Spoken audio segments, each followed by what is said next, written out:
You like the music, and thank you also Dr. Judith Hall. I will try our best to see if we can play some songs that everybody will like. But we're about to begin. The team here from AGPJ and Medimpex welcomes you. Thanks you so much. We just want you to know that here at Allgate Solutions, we appreciate you.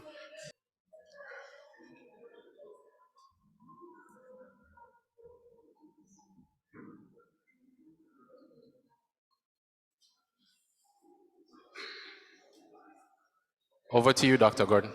Hi, good evening. Thanks, Sam. Good evening, everyone. Good evening, colleagues. Nice to see so many of you in the place. Some very familiar faces and some new ones. I say a special good evening to presenters, Dr. William Brown, Dr. Mark Husang, members of the Medimpex team, and finally to our very special guest of the evening, Dr. Filip Nedic, Managing Director of Medimpex. For those of you who don't know, I'm Dr. Gordon, President of the Association of General Practitioners of Jamaica. I'm also your evening's moderator. It's my pleasure to welcome you all. To those of you who are here in person at the AC Hotel and enjoying the cocktail hour, and to those of you who have chosen to join us online from the comfort of your home. We are very grateful for your presence, as you could have chosen to spend the time elsewhere. It is my distinct pleasure to welcome you all to this evening's hybrid meeting sponsored by Medimpex in association with the Association of General Practitioners of Jamaica. This evening's meeting is for the launch of the very valuable and important product, Amlator. Amlator is an important combination medication used in the management of hypertension and hypercholesterolemia. The evening's presentation on Amlator will highlight the importance and the benefit of combination therapy. The Association of General Practitioners is very pleased to be associated with Medimpex in the launch of this very exciting and valuable product. As an association whose members spend a great deal of their time treating patients with hypertension, hypercholesterolemia, and other comorbidities, we are certain to find great value in this product. It is indeed a pleasure, and it's also very beneficial for us as an association to join forces with Medimpex in the launch of this new product, which will add to the armory of products used in the battle against hypertension and hypercholesterolemia. The association has been working very closely with Medimpex in the hosting of educational meetings, which have been to the benefit of our membership over the years. Medimpex has been very generous to the association in the support of our CME activities over the years. During the pandemic, the support and the relationship between our association and Medimpex have deepened much to the benefit, mutual satisfaction of both parties. This relationship has taken the form of joint sponsorship of meetings and sole sponsorship of our annual ethical meeting in July. The annual ethical meetings have been very well received, with over 700 attendees at the last meeting last July. The July ethical meetings can be deemed to be a win-win for both organizations. As an association, we look forward to the continuation of these very collaborative efforts. This evening's meeting on combination therapy serves to strengthen these bonds and educate our membership in the management of our patients with multiple comorbidities. To inform and enlighten us this evening on the advantages and the benefits of combination therapy are two very knowledgeable speakers. Dr. William Brown, a distinguished member of our organization, and the very esteemed cardiologist, Dr. Mark Usan. As an association, we are always striving to put on educational meetings for the benefit of our membership. We trust you, the audience, will stay tuned, engage, and enjoy, and participate fully in this evening's presentation. We trust the knowledge and information imparted will guide us, assist us in our practices to make better clinical decisions which will redound to the benefit of our patients, thereby reducing the disadvantage of adverse cardiovascular outcomes. We thank you very much for the opportunity to partner with Medimpex, the Medimpex team, and we thank you for coming to listen to this evening's meeting. Next up is Dr. Filip Nedic, the Managing Director of Medimpex. I'm sure you'll have some very interesting points to tell us and some very interesting information to impart to us. Thank you very much. Welcome, Dr. Nedic.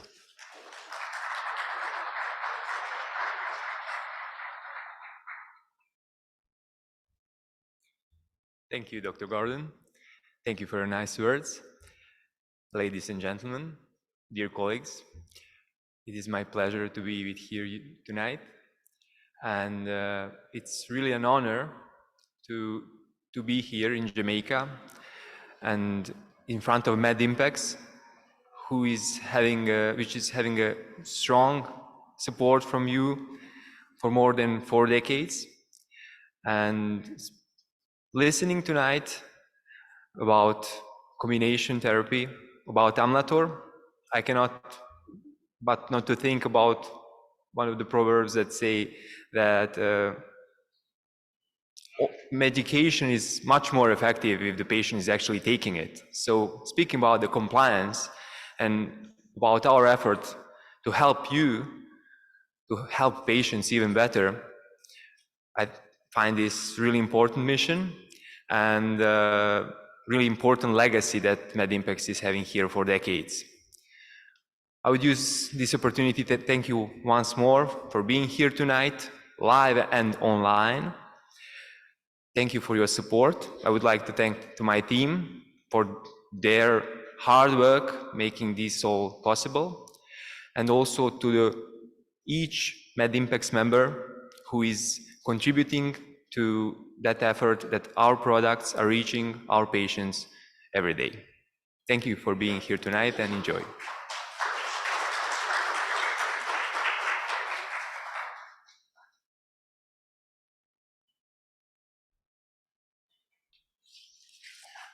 Thank you, Dr. Nedic, for those words. Next up on our this evening's agenda, we'll get into the meat of this evening's meeting. And our next speaker up will be Dr. William Brown, who will speak on realigning blood pressure and cholesterol management for better cardiovascular outcomes. Based on the 2017 Jamaica Health and Lifestyle Survey, approximately 34% of Jamaicans are deemed to be hypertensive. In other words, hypertensive is the most common NCDs.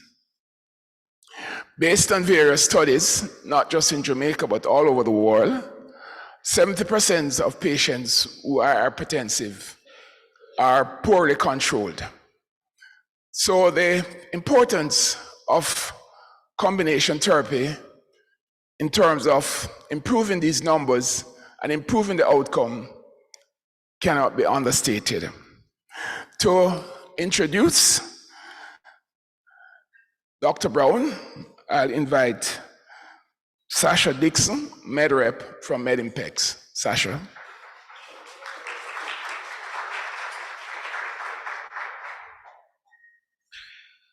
Hello, good evening, everyone.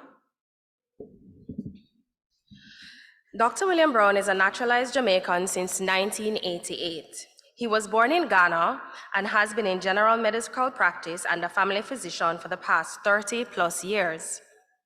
His offices are located in Kingston and Morant Bay. He also holds a master's degree in public health since 1996, when he began interacting and managing HIV/AIDS patients under the tutelage of Professor Brendan Bain, who, with the assistance of Dr. Brown, conceptualized the CHAIRS Center for HIV Education and Research Services department at UA in 1998. Dr. Brown has presented many topics both locally and abroad on chronic non-communicable medical conditions, including hypertension, diabetes, and cardiovascular diseases. Thank you. He's known to challenge his audiences during his many presentations, interspersing them with anecdotes, jokes, and new cutting-edge medical research inroads, which he applies assiduously in his daily medical practice. Dr. Brown's interest in extracurricular activities speaks for itself, as he is a past president of the Association of General Practitioners of Jamaica, the Caribbean College of Family Physicians, and past vice president of the Medical Association of Jamaica. He has been the president of Jamaica Midlife Health Society for the past 5 years. We welcome Dr. William Brown.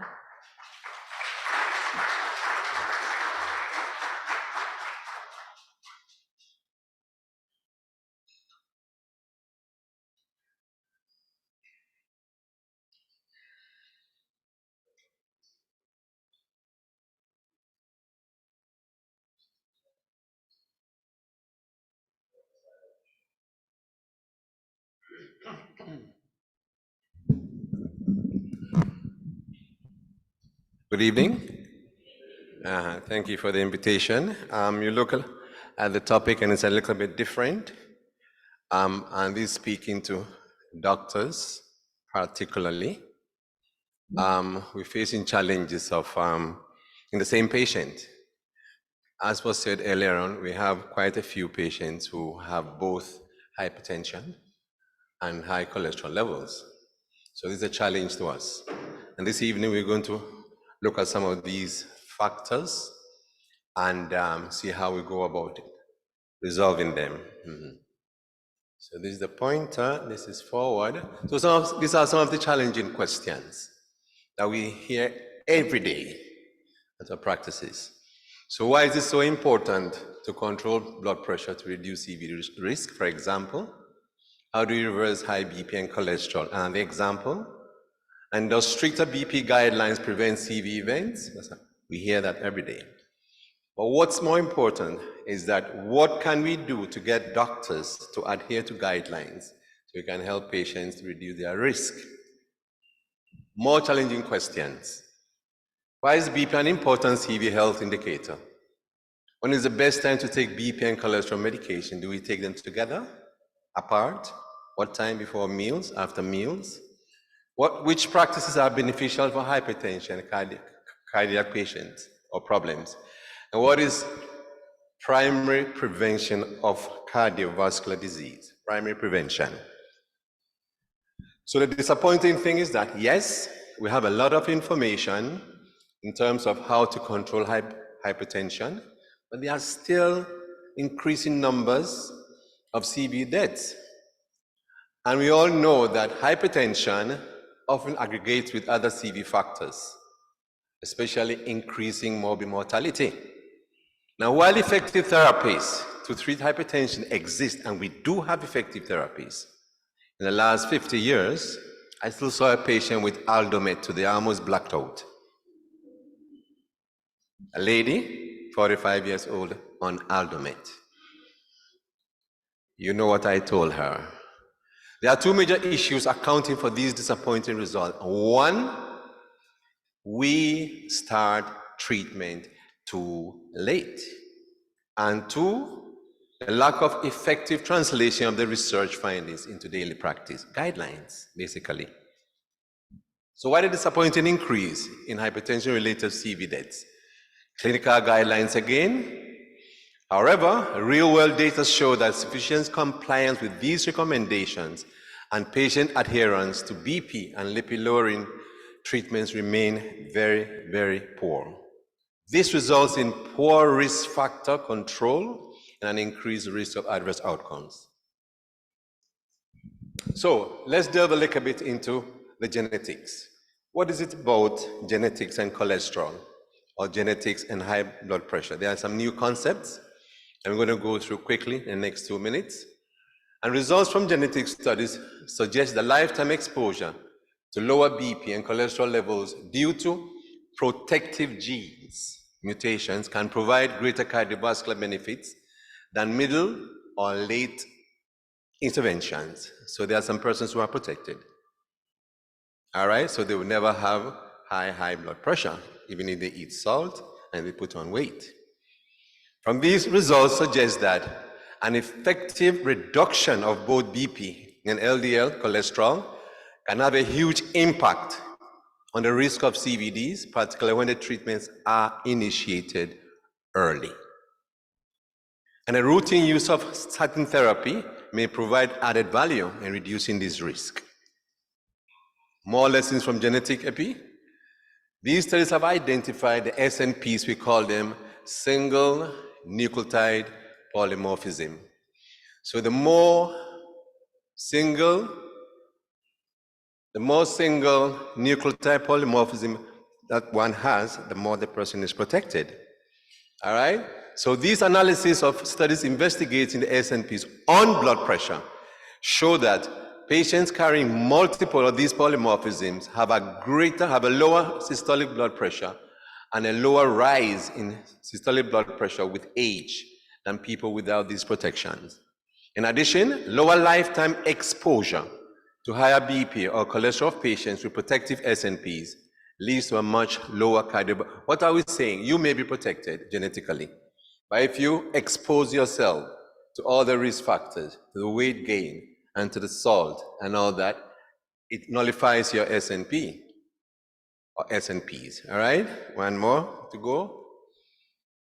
In fact, this gentleman, Florence et al., documented that if you lower your systolic blood pressure by 10 millimeters of mercury, due to a favorable genetic background, this is associated with an almost 50% in CVD risk, compared with 17 to 25% reduction achieved with late intervention by lowering the blood pressure.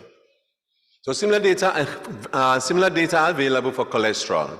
It has been estimated that the reduction in CVD risk attributable to lower cholesterol level is significantly greater in those with a genetic predisposition to low cholesterol than those receiving cholesterol lowering interventions later in life, regardless of the cholesterol level. All right, with treatment. Last on the genetic thing. So when cholesterol and SB lowering SNPs are present, a protective thing, they are present within the same individual, even modest changes. This is the challenge. Modest changes is SNPs in the level of each risk factor. For example, 1.2 units of cholesterol and 3.1 pressure reduction of blood pressure results in a substantial lifetime reduction of the risk of CV events by approximately a whopping 50%.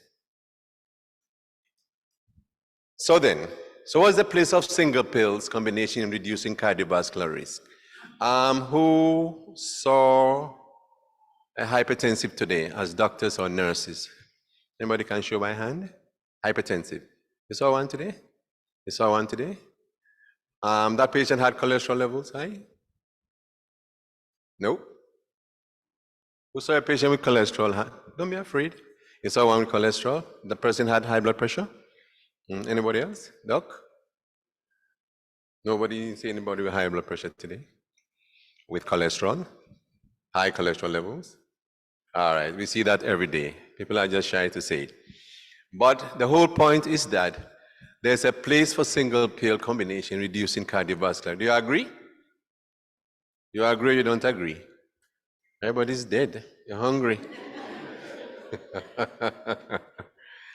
That question about adherence, my colleague is going to talk about adherence.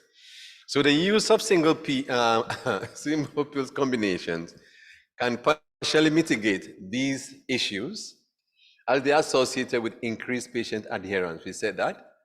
And then treatment with SPCs has been recommended by a whole lot of organizations, whereby single pills that can control multiple cardiovascular risk factors. Overall, early intervention, and the point is early intervention in patients with hypertension with the use of an effective high-intensity cardiovascular risk reduction regimen and attention to medication adherence through reducing pill burden are likely to result in optimal outcomes. So the question is this, and this is the meat of the matter. This is the part that I like about the presentations, because this is a question that was asked. The data suggests that the earlier you start treatment, the better it is, right? For reducing cardiovascular risk. With a new concept versus the lower, the better. However, guidelines still recommend differently. They recommend that the estimation of 10-year risk, and this approach is known to underestimate cardiovascular risk in young people, especially young people. And is this something that was discussed during the preparation of the latest hypertension guidelines? Were they addressed at all? So we look at genetic risk scores versus our conventional risk scores that we use in our offices every day. And the total risk prediction in the European guidelines is a scoring system that is based on a 10-year risk projections. But that approach underestimates the lifetime risk in young people and favors the treatment of older people who are clearly at higher immediate risk. Now, with further development of the genetic risk scores, they might become more widely available and suitable for routine use in clinical practice alongside our conventional risk scores. So we're comparing them again. So if we start using genetic risk scores, we could identify in a very early stage subgroups of patients at risk for developing these diseases. It may also provide the opportunity to test whether early intervention might prevent patients from developing more severe hypertension and cardiovascular risk. And it could represent a massive policy change for governments because you're going to start active prevention. And finally, for the same way that we put fluoride into drinking water to protect teeth and dental cavities and all that, or putting vitamins in bread to prevent spina bifida, we can start using some of these medications in that way. That's called active prevention. Age. What about age? We wait too long to start treatment. We wait too long to start statins. Statins are well tolerated, we know, on top of BP-lowering agent, particularly in the lower doses that are normally needed to reduce the risk in primary prevention as part of combination therapy too. So in fact, among all CV risk factors, the most troublesome and dominant factor is age, which we cannot change. Yeah, and this is what distorts. This will actually distorts all these risk factor calculations that we see up and down. We need to have an age-adjusted risk factor. We need to have a risk score focusing on and containing modifiable risk factors only. So like obesity, we have a risk factor score.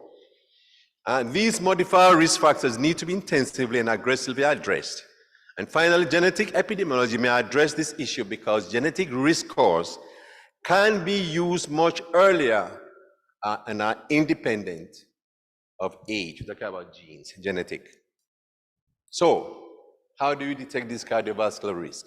We always do it in the offices. A patient comes to you and you do your examination, or you may decide to do a routine workout for the patient, or they come with a case. They came come with hypertension. I saw a patient with 220 over 140. He's in the hospital still. That's a patient who should have end organ damage somewhere, either in the eye, in the brain, somewhere around the heart, kidney, or peripheral vascular disease. And sometimes we can identify these risk factors for cardiovascular disease in screening health programs. So we detect them. So whilst we're detecting them in our offices, the identification of cholesterol disorders in the setting of a medical exam has the following advantages. One, we detect other risk factors. We mentioned some of them already, all right? So you've chosen the person, looking at their cholesterol profile, and you detect something else in the kidney, or you detect something else in the heart. We also are able to detect comorbidities, all right? Person who has other non-communicable diseases. At the time a physician does his evaluation, the patient overall risk status is assessed. So it's not just the risk per se that the high cholesterol is going to give us, but also the overall. What's his pressure like? What's his sugar levels like? What's his kidney like? So you do an overall total risk. Thus, detection and evaluation of cholesterol and lipoprotein problems should proceed in parallel at the same time with risk management if you're talking about cardiovascular disease. And how do we estimate it? CV risk means the likelihood of a person developing an atherosclerotic disease event over a period of time. In most cases, these risks are more than one. So you see a 45-year person, you see a 65, and if you dig deep, they may have more than one risk factor. And that's why we need to do the total risk. So the impact of combination of risk factors on CVD risk. So for example, over here, we have a female who is 860, cholesterol is 8, BP is 120, the systolic blood pressure, for example. The person doesn't smoke. Look at the risk. Same, another lady, 60 years old, less cholesterol, more systolic pressure. Smokes, yes, look at her risk. What's the risk factor there? Can you tell me 3 risk factors there for cardiovascular disease? One is what? Come on. 1 is age, 2 is? So age is a risk factor. Smoking, and 3? 3 is what? Come now. We're not sleeping. You gave them too much food. All right. Okay, so let's compare the men then. And then we're going to compare the men and the women. So this is a male, 62. Cholesterol is over there. Systolic blood pressure, no smoking. The risk is 8. If you compare lady number 2 and male number 1, what can you say about it? Why is male number 1 having a higher risk factor than the female number 2? Because of what? Just pressure? Just the pressure? And the smoking, right? All right, and the smoking too? It's a risk factor. Let's look at the final guy. He's 60. Cholesterol is good compared to everybody here. Pressure is Smokes, look at this 21. It triples. Triple this. So these are some of the risk factors. So same thing expressed in a graph. So we have a 10-year risk of fatal CVD percentage, and that's the cholesterol, what we call the relative risk. I'm using more of the relative risk than the direct total cholesterol or even the LDL or the HDL, because the relative risk of cardiovascular disease is better determined by the TC over HDL. And some labs give us that kind of ratio, or you have to calculate it. But the same guys we're talking about, the men smoking, the women, men not smoking, women and all that. You can see how the risk, 10-year risk factor climbs according to what you are looking at. And we know about metabolic syndrome. Now, if you're able to identify the patient, even 2 or 3 of those factors, you could be having metabolic syndrome in front of you, and those are the challenging cases. So early assessment of total cardiovascular risk is important, but the doctor has to do it rapidly, accurately, and start the management almost immediately. Remember, when they come to you, they are already having end organ damage, especially those who are aging. And these are some of the, we have it on our smartphones, in our offices, and you can always calculate your CVD risk calculation. So a non-smoker versus a smoker, women, non-smoker versus a smoker, men, and this systolic blood pressure. All right, so you estimate how they are. High blood pressure, the lower the pressure, the less the score. So you do, and you add up. And so you have an estimate. This you can get online. We use in our offices every time, so you have a risk. But we don't do only the risk. This is a total risk that we're looking at. So the objectives of CVD protection, the objective is to assist those who have low cardiovascular to remain so, or even to improve it. And those who are not, to improve.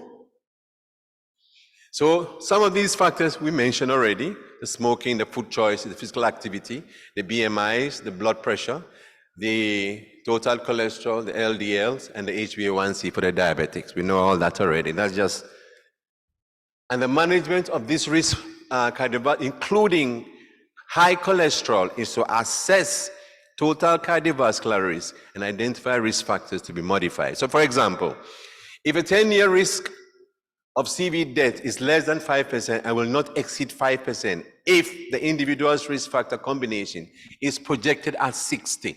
So he's 45 now, he's at risk less than 50%.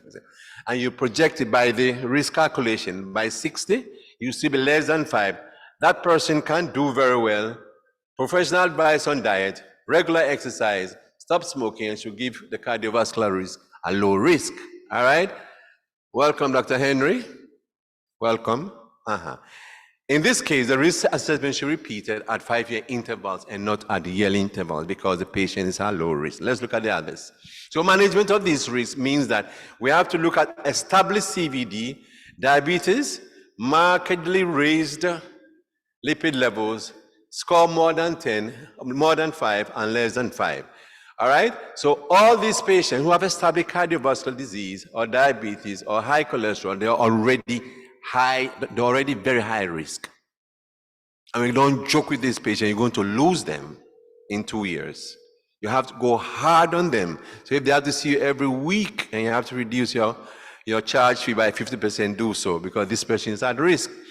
And these are the ones who have cholesterol not controlled well, all right? So we have to look at them very well. Lifestyle, for those who score less than 5%, those who score more than 5%, and those who less, they can use the lifestyle.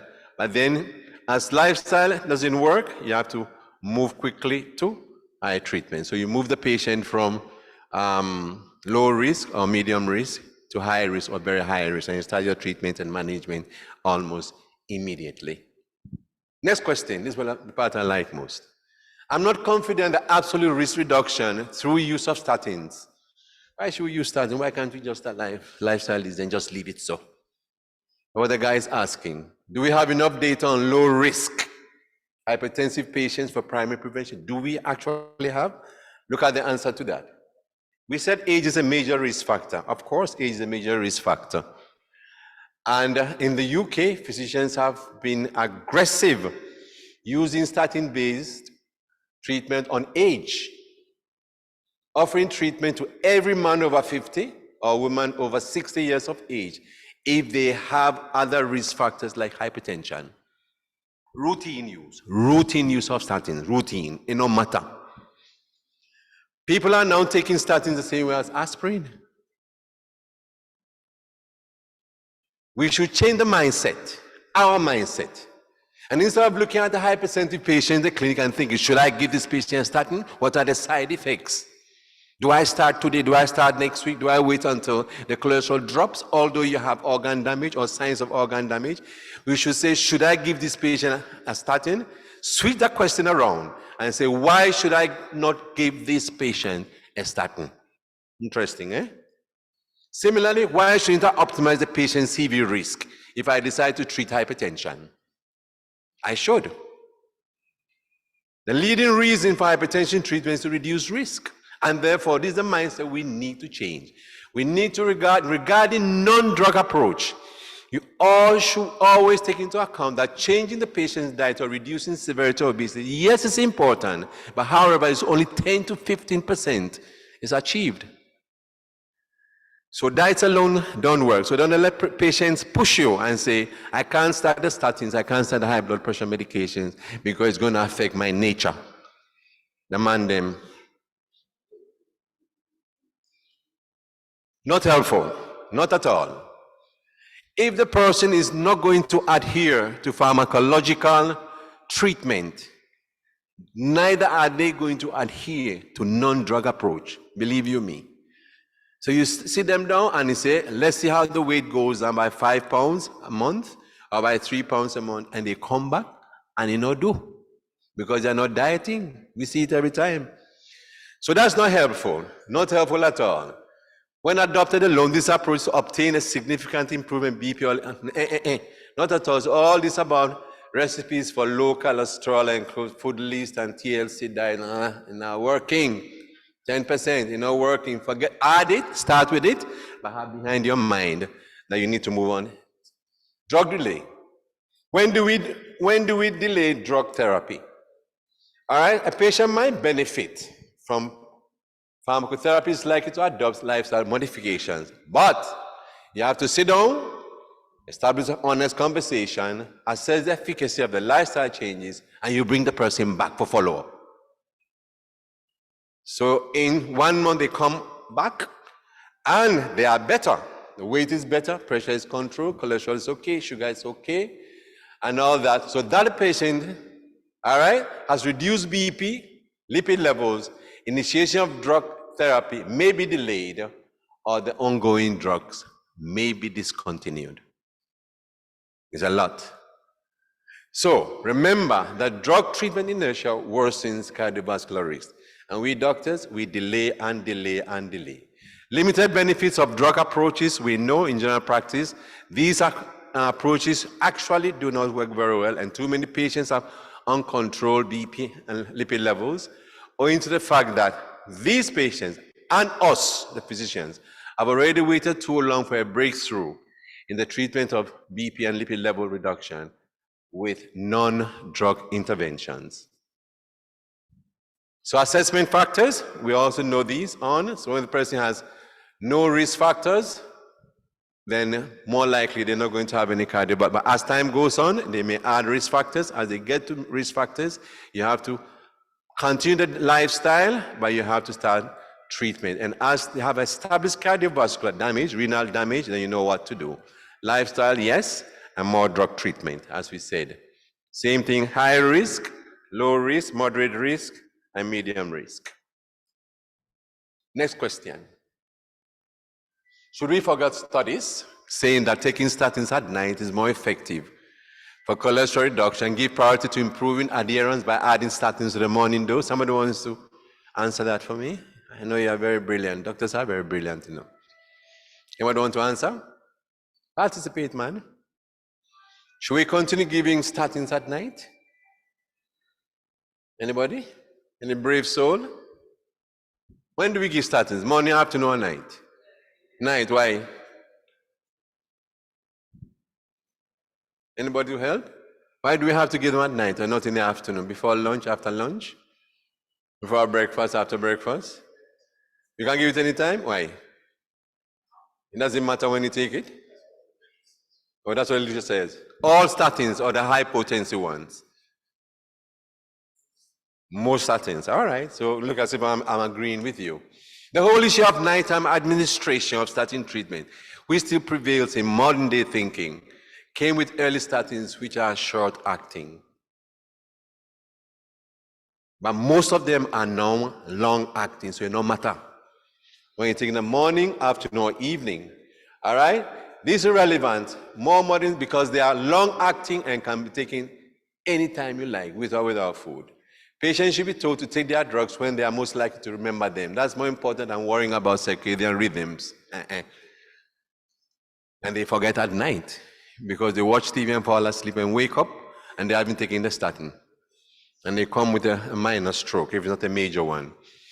So statin use in patients with hypertension results from studies have said that treatments are initiated early and we have to start routine use of statin today. It makes a difference, and doctor will tell you more. Example, the Ascot study had shown that 36% reduction in the composite MI, 37 CHD, and 27 strokes. Evidence. Can't throw that away. Any patient ask you, pull it out, go to your smartphone, pull it out and say, see there? Follow-up even up to 15 years after they stop taking the medication. 15 years, you know. Their cardiovascular benefit, 15 years. So you are taking Amlator for 5 years. And for 15 years, it will still be effective in your system. Interesting, eh? So how do you recommend statin therapy for all adults aged 40 to 75? Between that with an estimated 10-year risk, 7.5 or higher or more. Adults with primary elevations of cholesterol and those aged 40 to 50 with diabetes and LDL cholesterol of 70 or more. All right? So we can start. Next question. I love the questions, you see? So based on data, starting the treatment earlier might be the most effective prevention strategy, right? But it must also represent a big challenge, as we know that young patients are very difficult to treat because they are usually non-adherent. Are there any data supporting the use of SPC in young people? Do we have the data that suggests that SPCs increase adherence in the population? And this is the answer. We are not aware of any analysis up to today stratified by age that specifically explore different adherence rates between SPCs or standard treatment in young patients. Almost always they are more than 50, 55, 60 years of age. All right? Okay.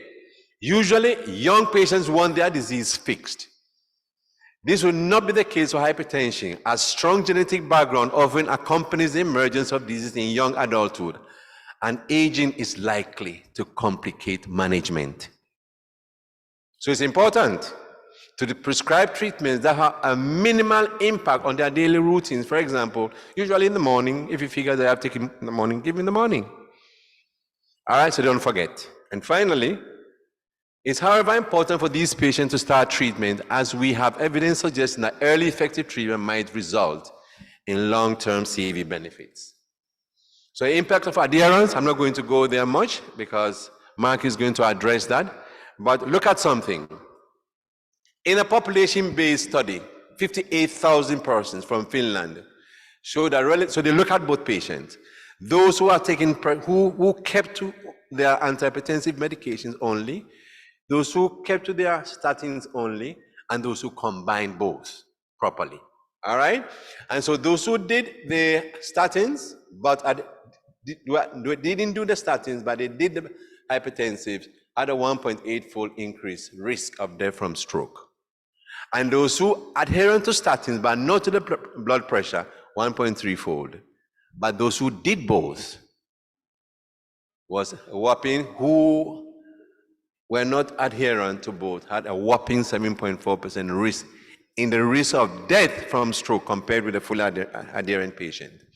So strategies for improving drug adherence, communication, motivation, and socioeconomic studies. You're going to look at that to ensure good patient adherence, simplify the treatment, simplify the dosing, reduce pill, and comparative study of CBC versus separate pills show that significantly lower adherence in patients receiving separate pills compared with the SPC, regardless of how many concomitant medications the patient was described. So these estimate time duration overall. So in 3 months, 45. Went down, 6 months, 36. And then at 12 months, so by the time you see the patient in 1 year, you see that a third, almost 40%, are non-adherent to their medication. All right, the compliance rates, pill dosing. So we have compliance, so the mean compliance here. So as the medications increased, the compliance fell. All right, and that kind of thing. And simplifying the dosage, we said that already. Where available, prescribe an SPC. That's why we're here tonight, so you can start prescribing Amlator. I remember a drug years ago which combined a cholesterol, a statin medication, and a hypertension. Who can tell me the name of that drug? 15 years ago, it was in Jamaica. Cardiologist, thank you very much. But you all, how long have you been practicing? Cardiologist. It phased out because it was so expensive. I hope your product is not that expensive to be phased out. I'm telling you, live and direct, right? So SPC versus multiple pills, we said, there are several studies, the impact study, the unpowered study, all compare, and it says the adherence rate improves with SPC. So the impact of choice on combination therapy. So you have to be careful when you are starting therapy, but behind your mind, you're going to say, most likely, maybe, I may have to have an SPC along the line.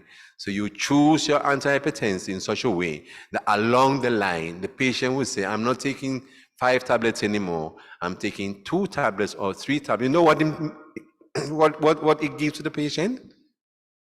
He's getting better. Same medication, but if you have to increase the antidiabetic to 2 or 3, and I'm looking at insulin, it must be getting worse. So conversely, as you reduce the pills, psychologically, emotionally, they're getting better, and that is also a factor that we can't forget. So you choose your agents carefully, you combine them after high intensity bursts. When do we use a high intensive statin or not, or combination? All right, non-adherent patients had a lower reduction of CV compared to adherent, we said that already. Within the non-adherent group, CV risks became progressively attenuated. That means your protection falls if you're, So last 2 slides now, and then we can ask our questions. So why add amlodipine and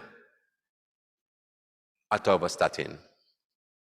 I think you have some pamphlet which talks about endothelial function and dysfunction. All right?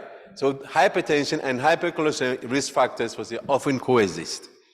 So obesity, for both of them, for example, hypertension, high cholesterol, which after smoking are the second and third leading cardiovascular risk contributing to CV death, do often coexist. For example, in a study, they found that men alone, in that mainly this study, veteran study in the US, 30.7 had both pressure and cholesterol, while in the normal population, 18%, 18 versus 30. And look at the women. So amlodipine atorvastatin show favorable pharmacological interaction in their effects on endothelial dysfunction. In conclusion, with modern CV drugs, cardiovascular drugs, premature death and morbidity due to CVD is mostly preventable. 2, the evidence for combined risk factor intervention, particularly more routine use of statin therapy in patients with hypertension, is compelling, and statins are now recommended in the guidelines for very high and high-risk patients, and are to be considered in patients with low to moderate cardiovascular risk. We have to fish them out, we have to identify them, we have to target them, and we have to give them the medication, good and proper, yeah? All right, oops. So, what happened here? It's tired, you want to? Where's? So basically, So in summary, basically what he's saying, thank you. All right, then we should start early with lifestyle interventions are essential part of any regime, but we shouldn't rely only on lifetime. All right, lessons from genetic studies are that earlier BP and cholesterol lowering may be more effective than intensive interventions started later. That's what we do. We start interventions later when the horse has gone out of the gate, had bolted already. Adherence is an important aspect of patient management, with non-adherence increasing CV events, as we saw. And SPs have been shown to increase adherence, with several guidelines now strongly recommending their use. So, an SPC contain amlodipine like Amlotor could represent an excellent choice in patients with CV risk. Thank you very much. Questions?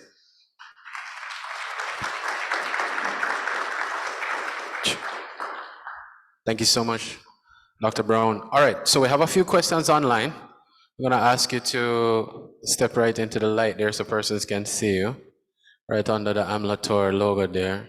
Yes, wonderful. Better? Marketing. Yes. All right. The first question we have is from Julian Gordon. Are there any combinations of antihypertensive and statins? That's the very first question. No, the only one I knew was Cadwit, which was discontinued. So this is the first one, at least as far as I'm concerned. I'm in practice for 35 years. I like a bit over, or you are like a bit over me. No, the answer is no. The answer is no. Thank you so much. We want to remind everybody in the room, we want some questions from the room as well.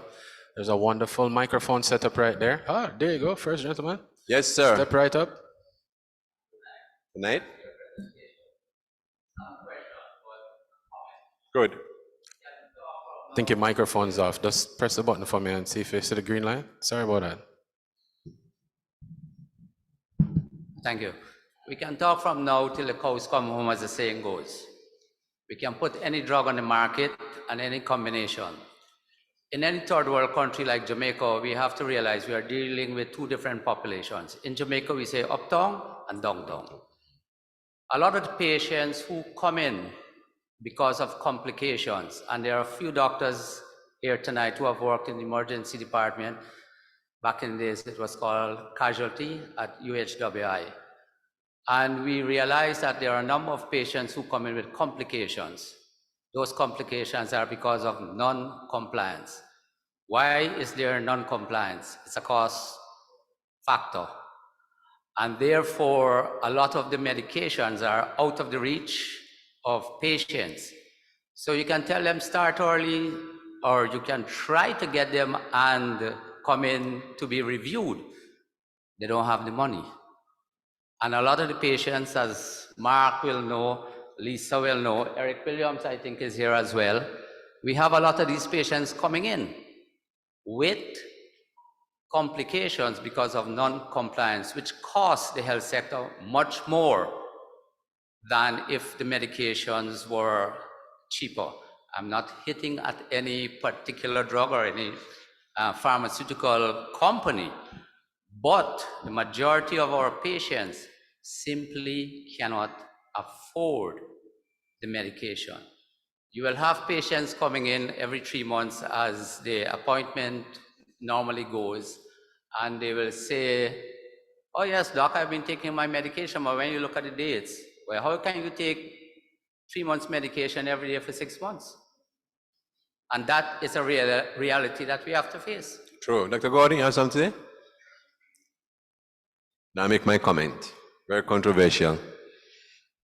Yes, I want to make a comment a little bit off what my colleague said in terms of cost is definitely a factor in compliance, but I see a lot of patients from the lower economic strata, and a lot of them, they attend the public clinics, and quite often they'll bring bags of medication that they have not taken. So it's not just cost and not affording it, it's attitude to compliance. So it's not just the cost of the medication, it's the attitude to compliance. I mean, if I tell them to go and bring all the medication, they'll bring a whole lot. They'll bring a whole lot. And sometimes they complain because they'll get one particular brand of amlodipine 1 month, and the next month they get a different, and they have problems with that. All right. And so there are a lot of issues in terms of compliance. Not just cost. Let me thank you, Donald. I just want to play devil's advocate. Donald, when was the last time you saw a stroke patient that you've known for 20 years or more? When was the last time you saw a stroke patient in the last 2 years? In the last 2 years? Yes, a stroke patient. I think yesterday. 10 years ago, were you seeing the same number of stroke patients? If I was seeing the same amount? The answer is no. You know why? Because they're surviving. The answer is no. They're surviving. No, not going up. I'm going to play devil's advocate.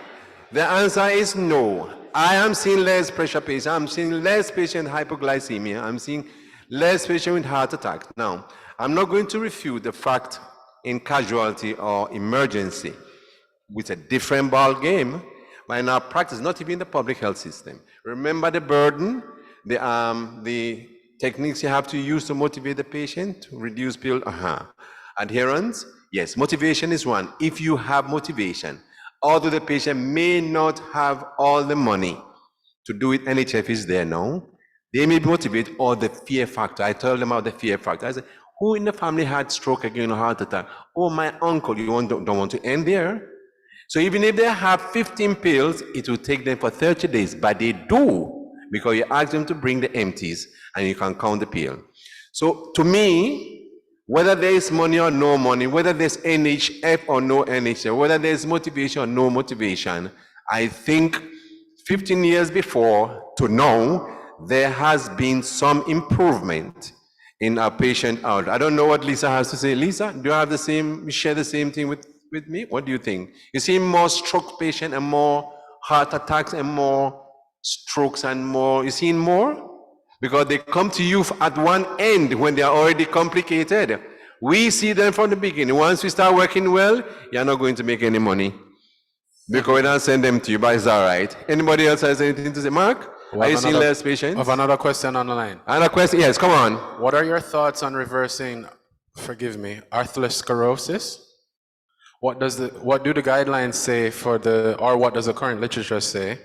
In an attempt to reverse atherosclerosis, is there a recommendation for placing a patient on statins with lipid panel values in range? Come again, with lipid panel values in range? Yes, they're in range. No, but they are known. We have to be in range, yeah. You remember they have diabetes, you're high risk, so your ranges should be less than those who don't have diabetes, for example. I always tell patients that you never see, you usually don't see you have high blood pressure and diabetic, right? This is the way I see it.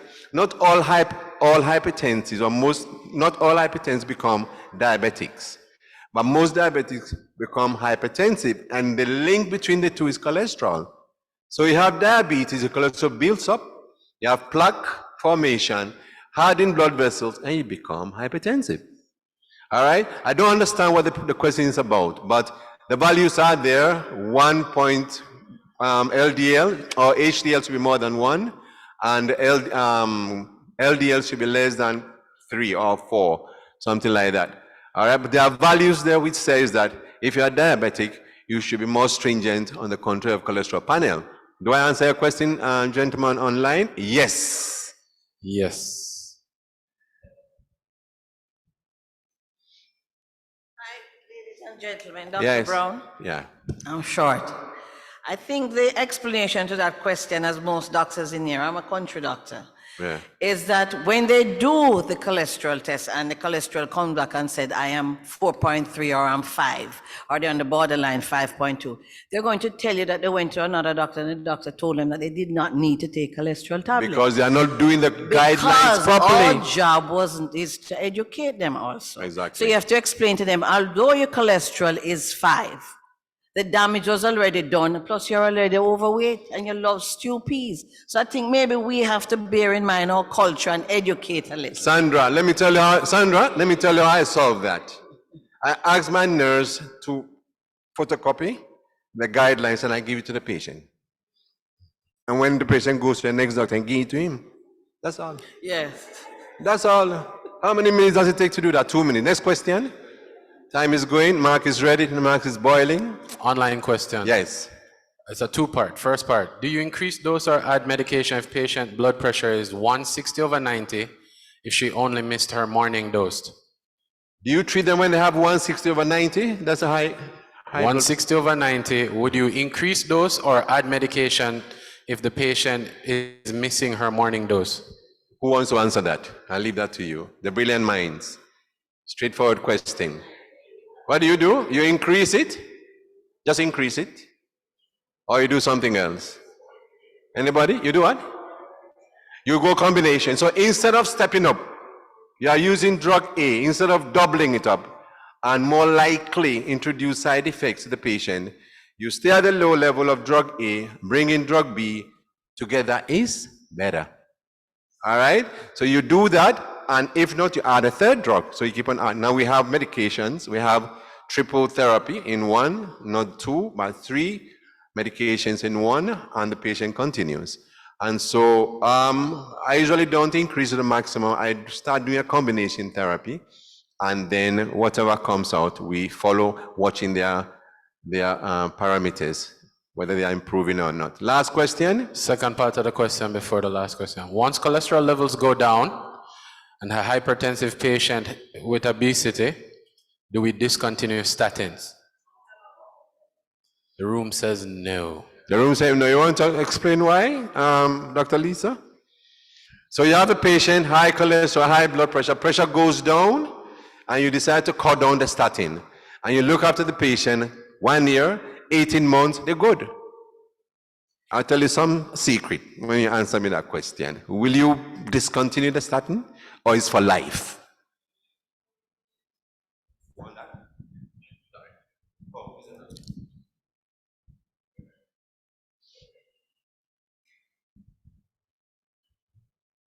Put you on the spot today. Yes, exactly. For most patients with multiple risk factors like that, their cardiovascular risk profile would remain the same. So you'd have to keep them on the statin, essentially. Okay, for life. For life. Although they don't want to hear that. When they hear for life, they don't like it. They say they're dead already. We have a question here from St. Lucia. You want okay, go on with the St. Lucia. She's a foreigner. So we can go with St. Lucia? Yeah. All right, they got the visa. Herbal non-traditional medication use is very popular in St. Lucia, and patients tend to gravitate towards it over pharmaceuticals, which is a big part of our non-compliance issue. Any data on interactions of common herbs with statins and the outcome? I don't know of any, but I know sometimes when the herbs are given high doses, they are hepatotoxic. So I try to tell the patient to be careful if they are using the herbs or the nutraceuticals, that alone. And when they are using our common drugs, that alone. The question, when you improve, you don't actually know what made you improve. So you want to give the benefit to.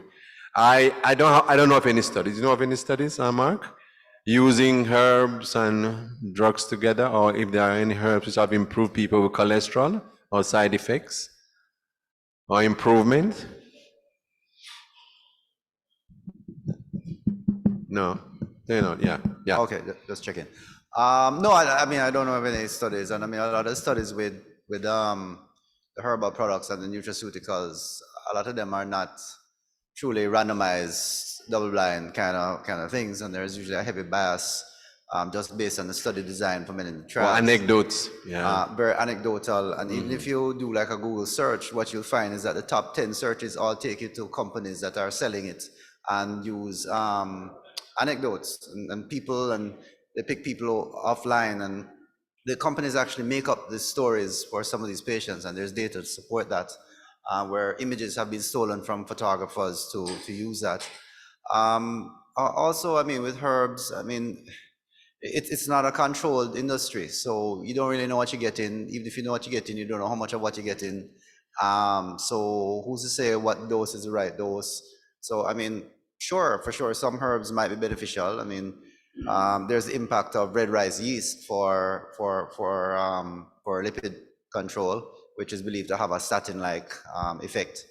But I mean, a lot of this is an unregulated industry where you don't even know if what they have on the label is what you have in the bottle, really, because nobody's checking them. There's no authority to check them. So, I mean, there's not much data out there to support it. And it can be very slippery, but not to say that there isn't necessarily any benefit from it, because I mean, a lot of drugs are from natural products and herbal products. So we can't say, but until it's properly studied and in a scientific way, it's really hard to make any comment on that. All right, thank you. So before we end, I'm just going to give my example. 5 years ago, I was diagnosed with hypertension, and I was put on triple therapy because I had complications, and I did what I had to do, lost 25 pounds, those who knew me before, and my doctor started reducing my medications. 2.5 years later, he took me off my pressure medication. My pressure has remained the same, and should he still keep me on statin? I'm not on statin. And all my executive profiles and the ECGs and all that, and the echo and all that. Yes, Lisa.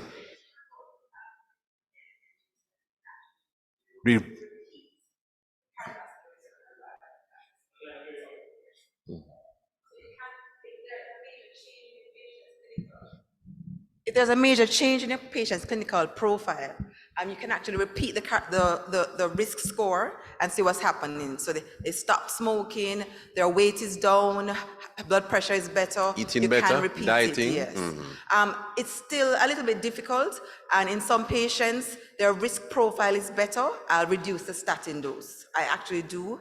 But if, for example, risk profile is better, but they have a family history that they have premature coronary artery disease. So that's outside of the risk profile, but that's specific for that patient. So I'll say, you know what, everything looks better, but you still have, there may be something that we're missing and we haven't investigated. I would still prefer to keep you on a low dose statin. Okay. So, you know, you can individually treat patients, which is what the guidelines are. They're guidelines, but remember, we have the patient in front of us. So this goes back to the presentation of the SNP, the single nucleotide polymorphism. So if I have a lot of single SNPs in my system, right, it will protect me. But if in the last 20 years I've exposed myself to the salt and the weight gain, the yamming and all that, then my pressure will come up. But once it's controlled, remember, genetically, my SNPs are protecting me. So I can successfully come off medication, and I'm happy about it. What we need is a genetic risk score, which we need. Last question, Quizmaster. All right, ladies and gentlemen, in absence of any question, thank you very much for this evening. There you are.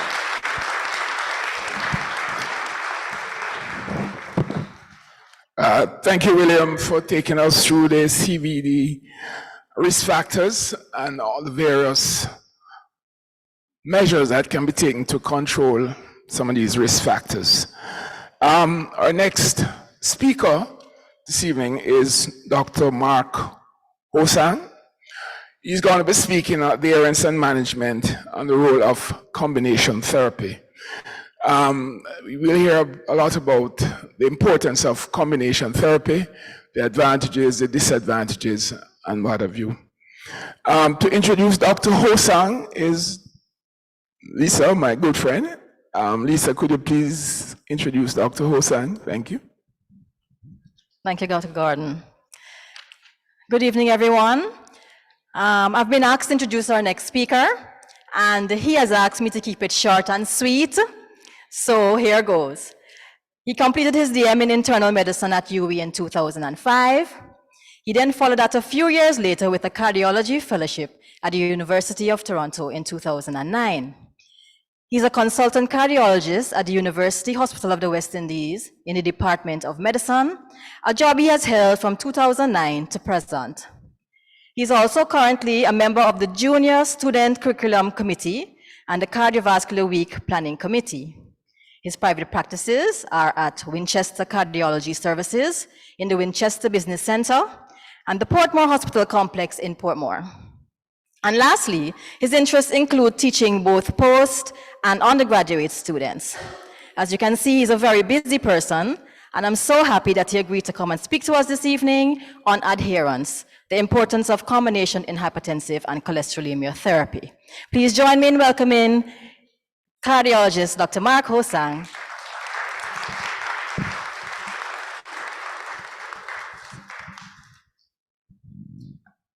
Thank you, Lisa. Thanks to Medimpex for inviting me here.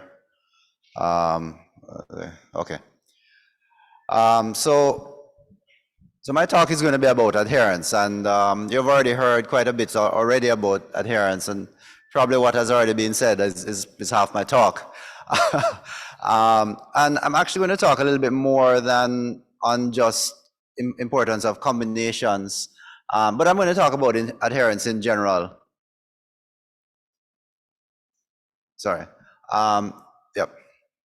So when we're talking about hypertension and dyslipidemia, it's important to understand what's the significance of this problem. And William already touched on it quite a bit. But just to make sure that everybody understands that hypertension is quite prevalent, and it's estimated to be about 1 in 3 people in the US and contributing to 7.1 million premature deaths. Thanks. With about 4.5% impact on the disease burden in that country. And hyperlipidemia also occupies quite a high priority in the US, with 35.6% according to a 2005 US study.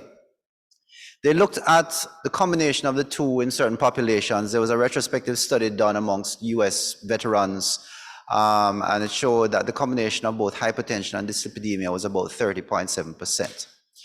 It's estimated that in the average population, this combination is about 18% in men and about 20% in women.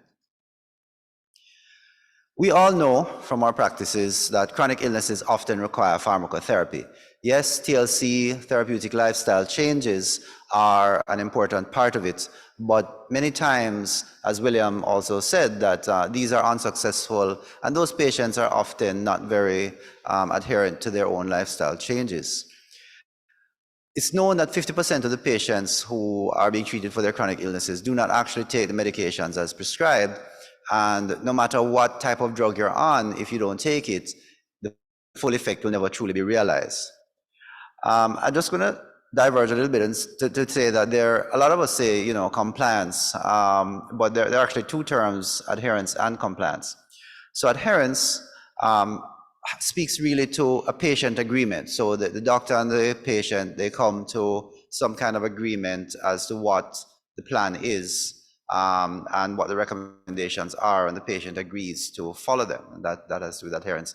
Whereas opposed to compliance, which doesn't really take into account the agreement of the patient and actually assumes that the patient has a very passive role in this relationship. So one of the things is, how do we know a patient is adherent or not? I mean, most of the times it's pretty obvious. Well, I won't say most, but quite a bit of the time it's pretty obvious to say, well, I'm not taking the medication, when you ask them straight up. And that's the first step, the subjective part of it, where you ask the patient, are you taking your medication or not? And also the family members or caregivers who may accompany that patient may give you a different story from what the patient is giving, or sometimes the patient themselves may not be in a state where they can actually offer all of this information themselves. Some patients are very elderly, they have a lot of cognitive dysfunction, dementia, etc., and they may not be the best person for that. So the caregiver really should be the next point of contact getting this information. There are objective ways of measuring adherence. William spoke about this. You count the number of pills in the bottle, but also you can look at pharmacy refill records. How many times have they actually refilled this prescription? Sometimes if you look at their prescriptions, it's actually written on it how many times it's been filled. So it will give you an idea that if you sent this patient away for 6 months, but they've only refilled this prescription 3 times, clearly there's a discrepancy between the math. There's also an aspect of electronic medication monitoring. This is not really something that we have in Jamaica, but they're actually pill bottles, and they have little special caps, and they can actually record when the cap is open and the medication is dispensed. And that kind of electronic monitoring can also be done, which is very kind of labor intensive as well. But I suppose in some cases it may be useful and give you some added benefits or added information. You can also look at adherence based on what it is that the drug does to the system. Sometimes depending on if you are doing it more in a research setting where you can actually put an added agent that's bound to the usual drug, which can show up in the blood or urine that can be tested. So this is more for scientific reasons in a research setting to check adherence amongst a specific population of usually volunteers, which tends to be a little bit different from those people that we see in the real world. Because if you volunteer to be a part of a study, it means that your mentality is a little bit different from Joe Schmo, the Eskimo. The other way of looking at it is looking at serum drug levels. Usually these are for the more chronic medications, and usually drugs that have a longer half-life. So sometimes you might want to do serum drug levels, things like digoxin and so on, we can do this in. When looking at medication adherence, we calculate in terms of a percentage, and we would say that somebody is adherent if they can have more than 80% of the adherence. So I apologize for this drawing. I was trying to get this thing, but I wasn't sure how to do it on the computer, how to draw, this equation. So I ended up doing it freehand. So this is what my writing looks like when I'm trying my best. not the average writing. So it's essentially the number of pills that were absent in a particular time, which is X, over the number of pills prescribed for that specific time as well, times 100. And greater than 80% would be considered to be more or less adherent to therapy. I don't know if any of you guys know where this picture is taken. I'll let you think about it. So how often does this happen? What is the incidence of non-adherence? So even in places where resources are more available in the so-called developed world, adherence is estimated to be about 50%. And this is data from 2003 from the WHO, okay? That's not great. But there are certain things that we can do to measure. So we mentioned things like, biological markers and, checking blood levels, but certain things you can also detect whether they're adherent or not based on measuring certain physiological or simple blood tests. For example, adherence to antihypertensives, you check your blood pressure. If you're getting a lot of drugs and nothing's happening, the first thing it says, are you taking your medication? And then you might get the story of, oh, I didn't take my medication on this morning, so my blood pressure is 160/90. So that's the reason why it's high, doc. It's not because it's not working. And how you approach that, well, the question was asked earlier, and my answer to that question is, it depends. As most of my answers start off. Most of my answers start off with, it depends, because there's no one answer. And to have just one reading in somebody like that is very difficult to say exactly what the approach would be. And you need more data before really coming to any conclusion as to whether you're going to add another agent or increase the dose of the current agent, or maybe do nothing at all, might be an option. And I use home blood pressure readings for this. Oftentimes when I have a patient who is hypertensive, I will ask them to do a home blood pressure journal, preferably with an approved device. I normally recommend Omron, but there are many other devices out there, but I can only remember one name in my head at any one time, so I just call it Omron and I move ahead. And then, so depending on what those numbers are on average, or what is the average blood pressure control, will determine what it is and how you will approach that patient. And also some amount of calibration of their device with your office device may also be required. But moving on, in terms of lipid therapy, whether they're on the medication or not, you would have a blood test to show what their pre-pharmacotherapy lipid levels would be, and then you'd measure it again, maybe another 3 months, and then you would see what it is then. And you would expect to see some kind of decrease in their lipid levels if they're on pharmacotherapy for that, if they're on a statin. And if you fail to see any significant fall, then it makes you really wonder if there has been any, if they're sticking to the program, if they have been adherent to therapy. As we know, antihypertensive therapy works. It's usually well tolerated, it's effective, it reduces outcomes, it reduces stroke by about 30%, MI by about 15%. But it's known that about 50 to 80% of patients who are on antihypertensives are non-adherent. Statins, again, also a very high attrition rate, with about 25 to 50% discontinuing their statin after initiation within a year, and about 75% at 2 years. And there are various reasons for that. I'm going a little bit off topic here, but I'm also going to talk about this because I'm a cardiologist, so I'll take liberty to do this. Dual antiplatelet therapy as well comes into this category of poor adherence, where it's seen that with 12 to 14 months later, 12 to 14% are non-adherent after about 1 to 3 months, and after about 6 months, it's up to about 20%, which is important because a lot of people who have had cardiac events, especially those patients who have had stenting done, the recommendation is a year. So if you're thinking that 20% of these people are going to stop their dual antiplatelet therapy after 6 months, then that's going to be a problem, leading to stent thrombosis and potential myocardial infarctions and sudden death further on down the line. In fact, there was a study of 500 drug patients who had a drug-eluting stent, DES, that stands for drug-eluting stent, implanted, and it was noted that 13.6% of these patients discontinued their medication after 30 days. And this led to a 10 times greater mortality after 1 year of 7.5% versus 0.7% in these patients. Okay, so this is serious. And I mean, just emphasizing again, William had touched on it earlier. So this is, I apologize for the typo, that should read persistence. So this was actually a study done in Sweden, and it showed the persistence of therapy for secondary prevention for patients who already had stroke. And so this included antihypertensive therapy, statins, antiplatelet therapy, and also warfarin in certain patients.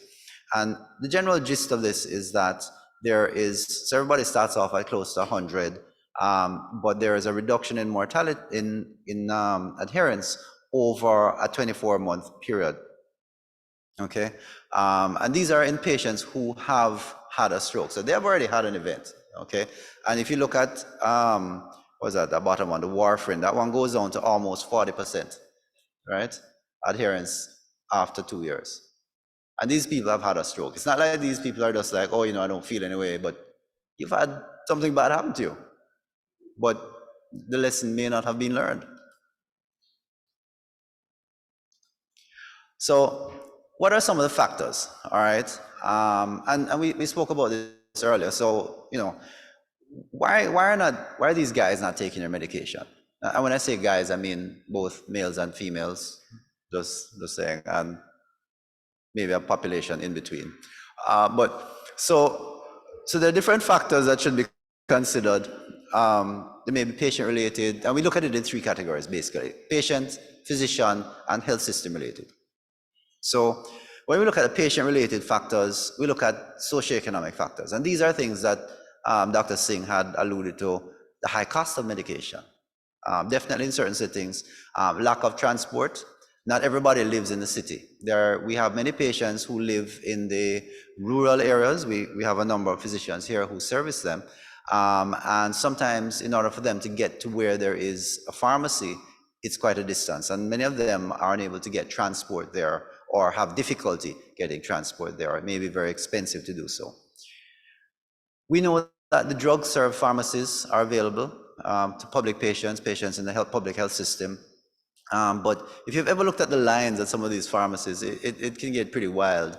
And a lot of patients are discouraged by long waits. And let me not say patients, people are discouraged by any time they have to come and look at a long line. We all experience that. And it makes us feel that I don't really want to be here. I don't want this. Do I really need to be here? I'm feeling okay today. I'll come back tomorrow. And tomorrow may never come. There's also the factor of lack of understanding of the disease, all right? And there's a lot of misinformation that goes on around there. People listen to a lot of their friends, their neighbors, family, and they tell them all sorts of things. Or, take guinea hen weed instead. You don't need statin, mash up your liver. That's how I was saying it, mash up your liver. And some of the advertisements that are on television also help to promote this. There was an ad for a brand name statin, and as a part of the ad, near the end of the ad, they say, it can lead to liver dysfunction, muscle toxicity, and they listed a whole set of things. And, I heard that ad and I was quite afraid. And then I have patients come in and they say, doc, I saw this ad on TV, and they said that all these things that happen to you. Is it that drug? Don't put me on that drug. Because legally in America, they have to put all these side effects in the ads. But it's frightening when you really think about it. And any drug, if you were to even read an insert for paracetamol, it would be frightening, your liver toxicity. Oh my God, I'm not taking Panadol again.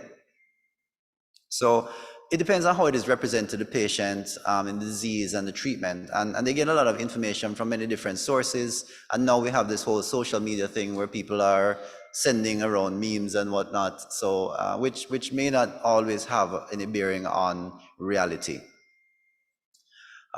There's also a lack of involvement in the patients with treatment decisions because I'm sure nobody here is guilty of that, but there are some doctors who talk at patients and not actually with their patient. You know, when you have a discussion, it should be a two-way conversation to ensure that they understand what's happening with them and to involve them with the treatment decisions. William spoke about when to take medications, you know. We would tell people take a statin in the night. And now with newer statins, like atorvastatin, you don't need to do that because of the long half-life of these agents. So you're no longer bound to a particular time of day with some of the medications. Some of them that are out are still short-acting. You still have to be careful. But a drug like atorvastatin is a once-a-day drug. It's a real once-a-day drug. So you can take it anytime. So one of the ways in which you can involve them is when do you want to take your medication? So don't tell them, oh, take it in the morning. Don't take it in the evening. No, when works for you. Maybe people say, boy, you know, doc, I'm running out in the morning. The morning don't work for me. I'll take it when I come home. Some people say, boy, doc, I fall asleep watching TV. Wake up in the morning and no medication, don't take, so I forget my statin. So maybe the morning is better for that person. So you need to individualize your approach and involve them with the decision-making process.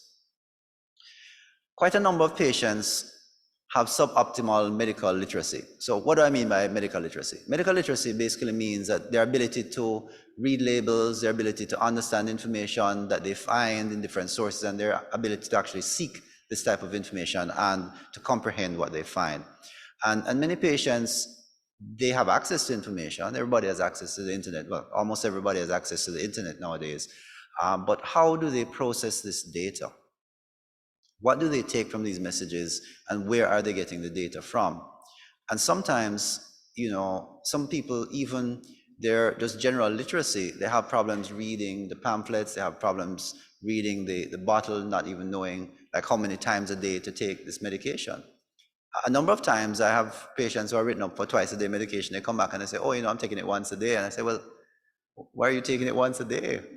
And they say, oh, I thought that was how I was supposed to take it. But and then they have the box, they bring the box in with them. I said, but it says twice a day. How did this happen? I don't know how it happens, but it happened. But that's kind of what happens. They get these ideas from somewhere and they thought they heard it was once a day when it's supposed to be twice, and they don't actually read the label.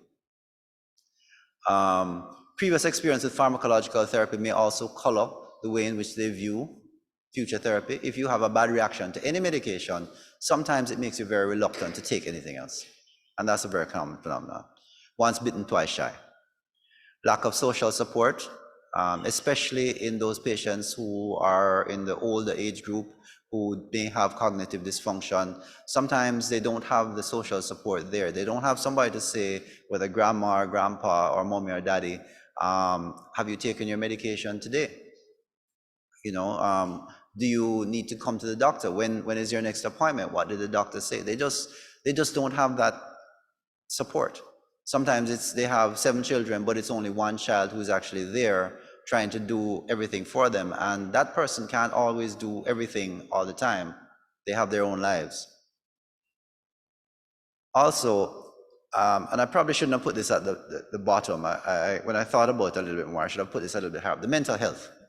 And mental health is a very important aspect of things. And I think that as we go further on, we're going to really put more of an impact on mental health of people, because more and more it's coming out that mental health is becoming a big part of performance in generally and how we live our lives. We have a lot of athletes coming out now talking about mental health. We have tennis players who are refusing to play in tournaments because of mental health. And it has a big impact in patients. And there is a strong relationship between mental health, mood, anxiety, and outcomes. In the cardiovascular world, there's a lot of research on things like depression and cardiovascular disease, which are shown to worsen outcomes, okay? And it's important that from my standpoint, and I screen a lot of my patients, I even have a screening tool in the office that patients fill out once I have a suspicion that they may be depressed or anxious to see, because you know, early initiation of therapy, whether it be pharmacotherapy or counseling, etc., or sending them to a specialist who can tell them more about it, is important in improving their outcomes. Because if a person is depressed, their they're more likely to forget. So they don't even mean to, but they just forget things. They don't feel to get out of bed, so I'm not going to get up and take my medication. Some of them feel like, if I wasn't alive, would everybody be better off? So let me just not take my medication. They wouldn't actually kill themselves. They wouldn't say, okay, well, I'm going to go take my life. But they just say, well, I'm just going to lie here and whatever happens, happens. In terms of physician-related factors, doctors have to take a lot of responsibility for this and to understand their role in adherence. They often fail to recognize non-adherence. Okay, so I have a lot of patients who are not taking the medication and it's not fully recognized, and a lot of that has to do with the rapport with the patients.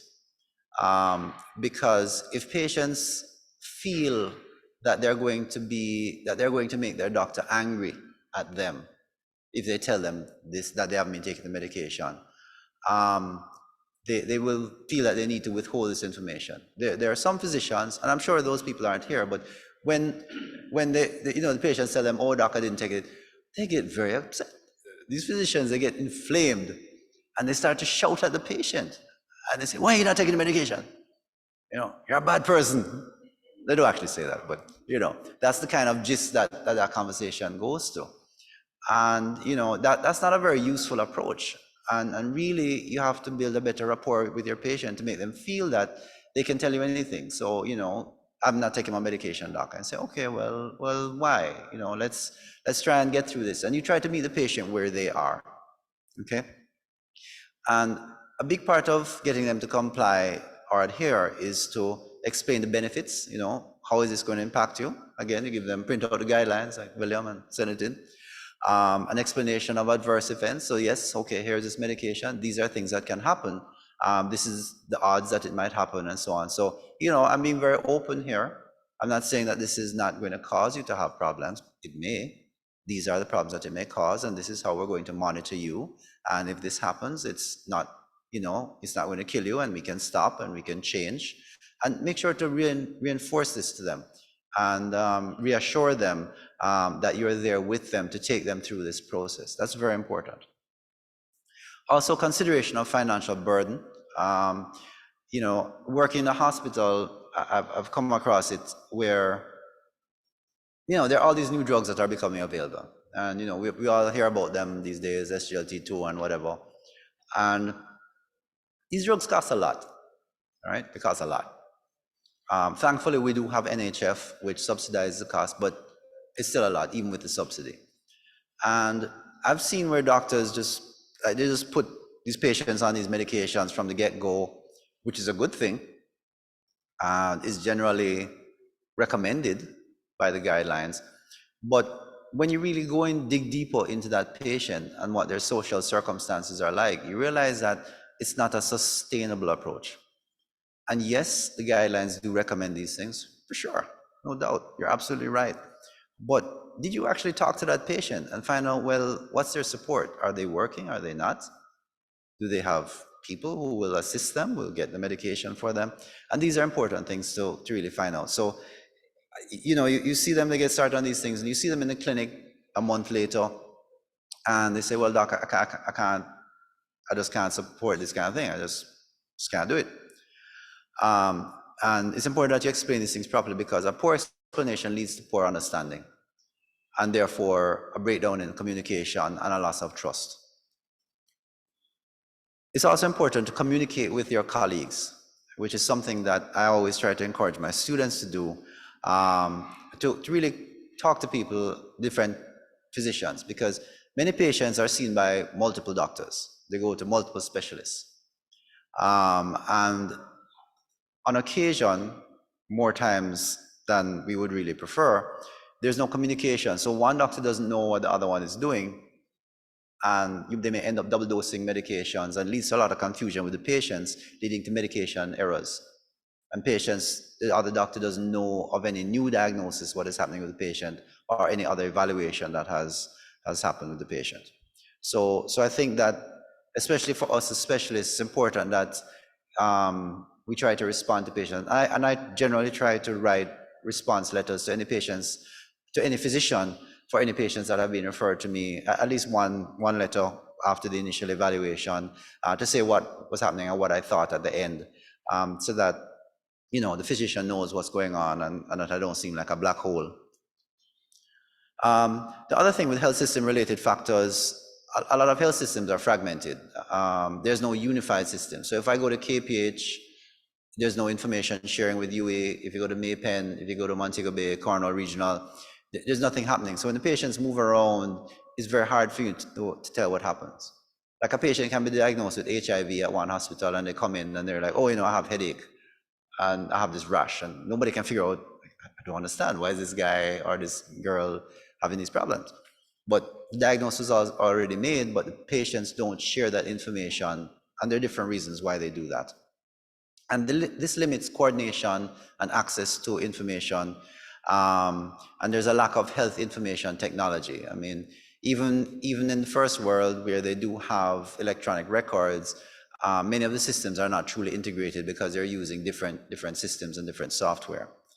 And also the type of health system that you're involved with, many of the health systems do not allow a lot of time to spend with the patients. When you have 100 patients to see and there are 2 doctors, chances are you're not going to sit down and analyze every single thing about this patient. You're not going to be counting pills in that clinic. That's not happening, all right? It's all well and good to talk about pill counting, but when you have 5 minutes with a patient, it's not happening in the real world. Forget it. So what can we do about it? All right. And again, 3 categories: patient-related, physician-related, health system-related. So what do the patient think? So when the patient's there with you, you ask them, it's important that you ask them to recall what they've heard, because most patients will only recall about 50% of what is discussed. All right. So I know you tell them all these things, but what they actually remember and what they take home may not be as much as you think it is.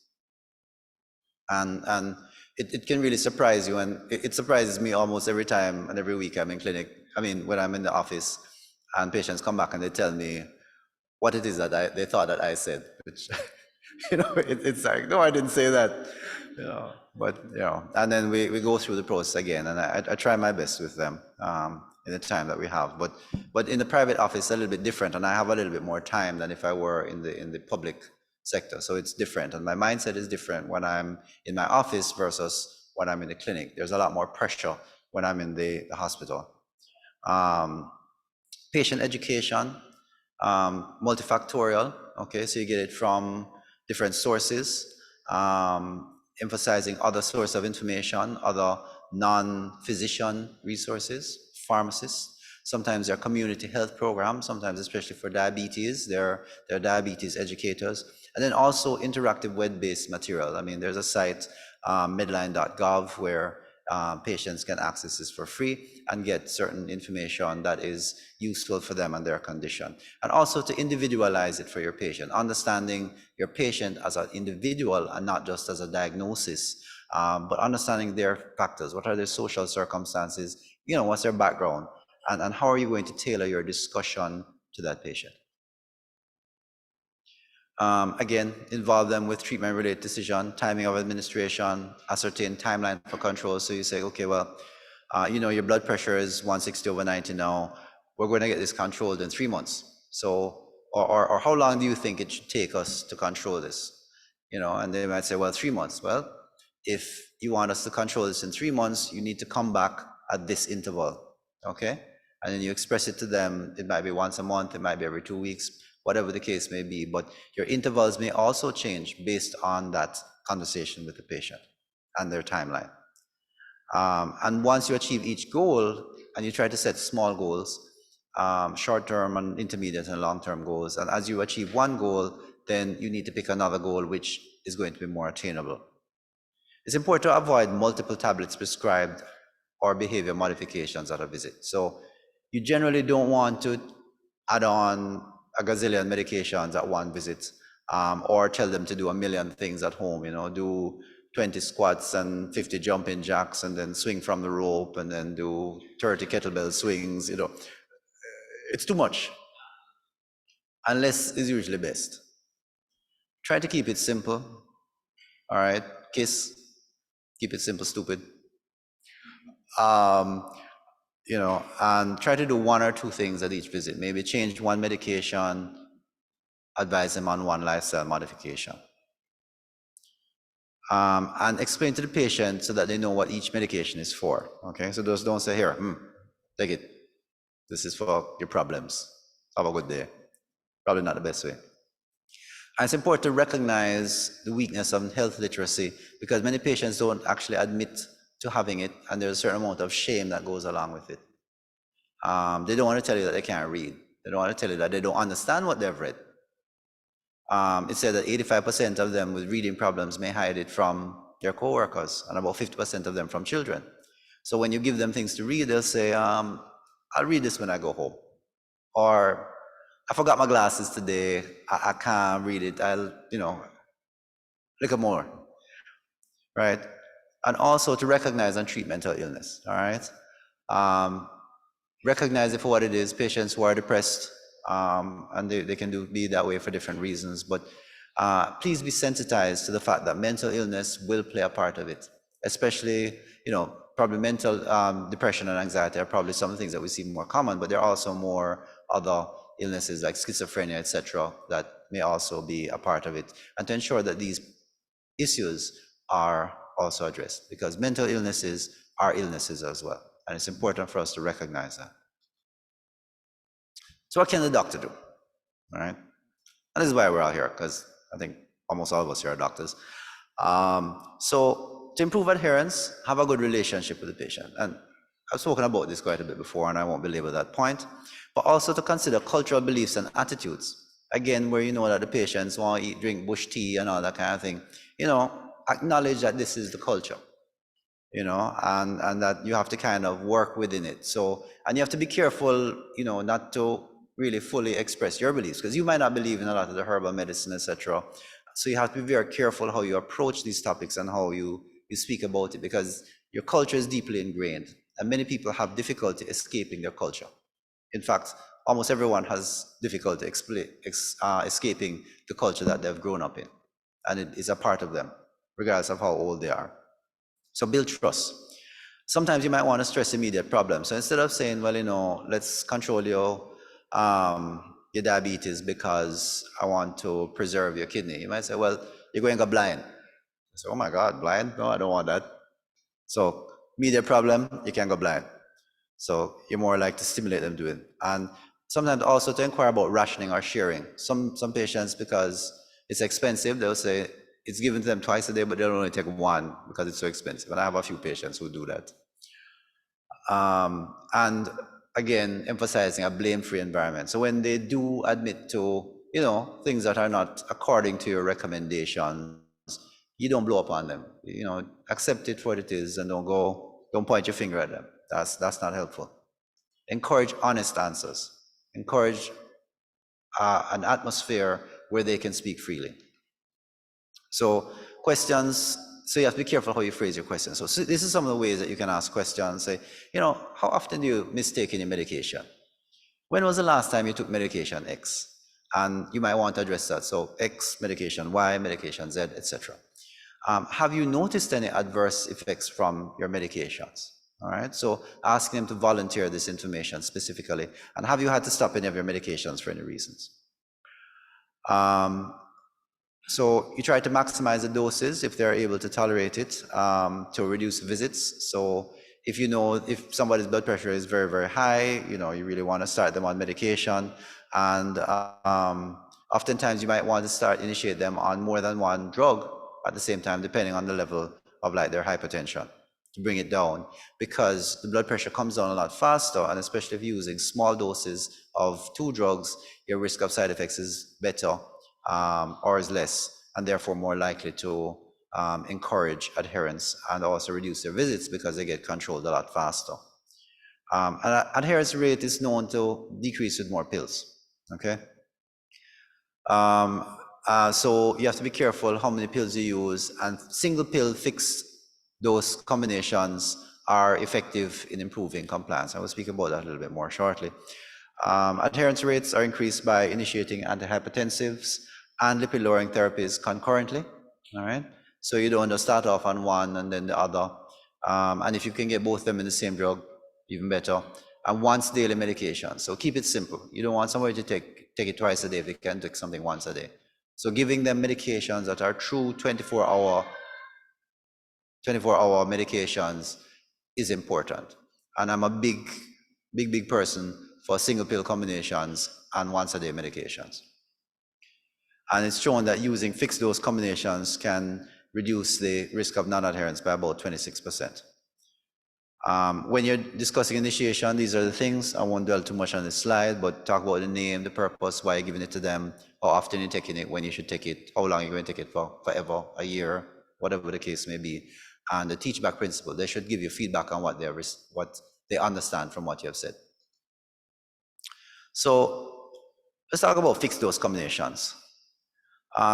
Is there really any evidence for this? Yes, there is.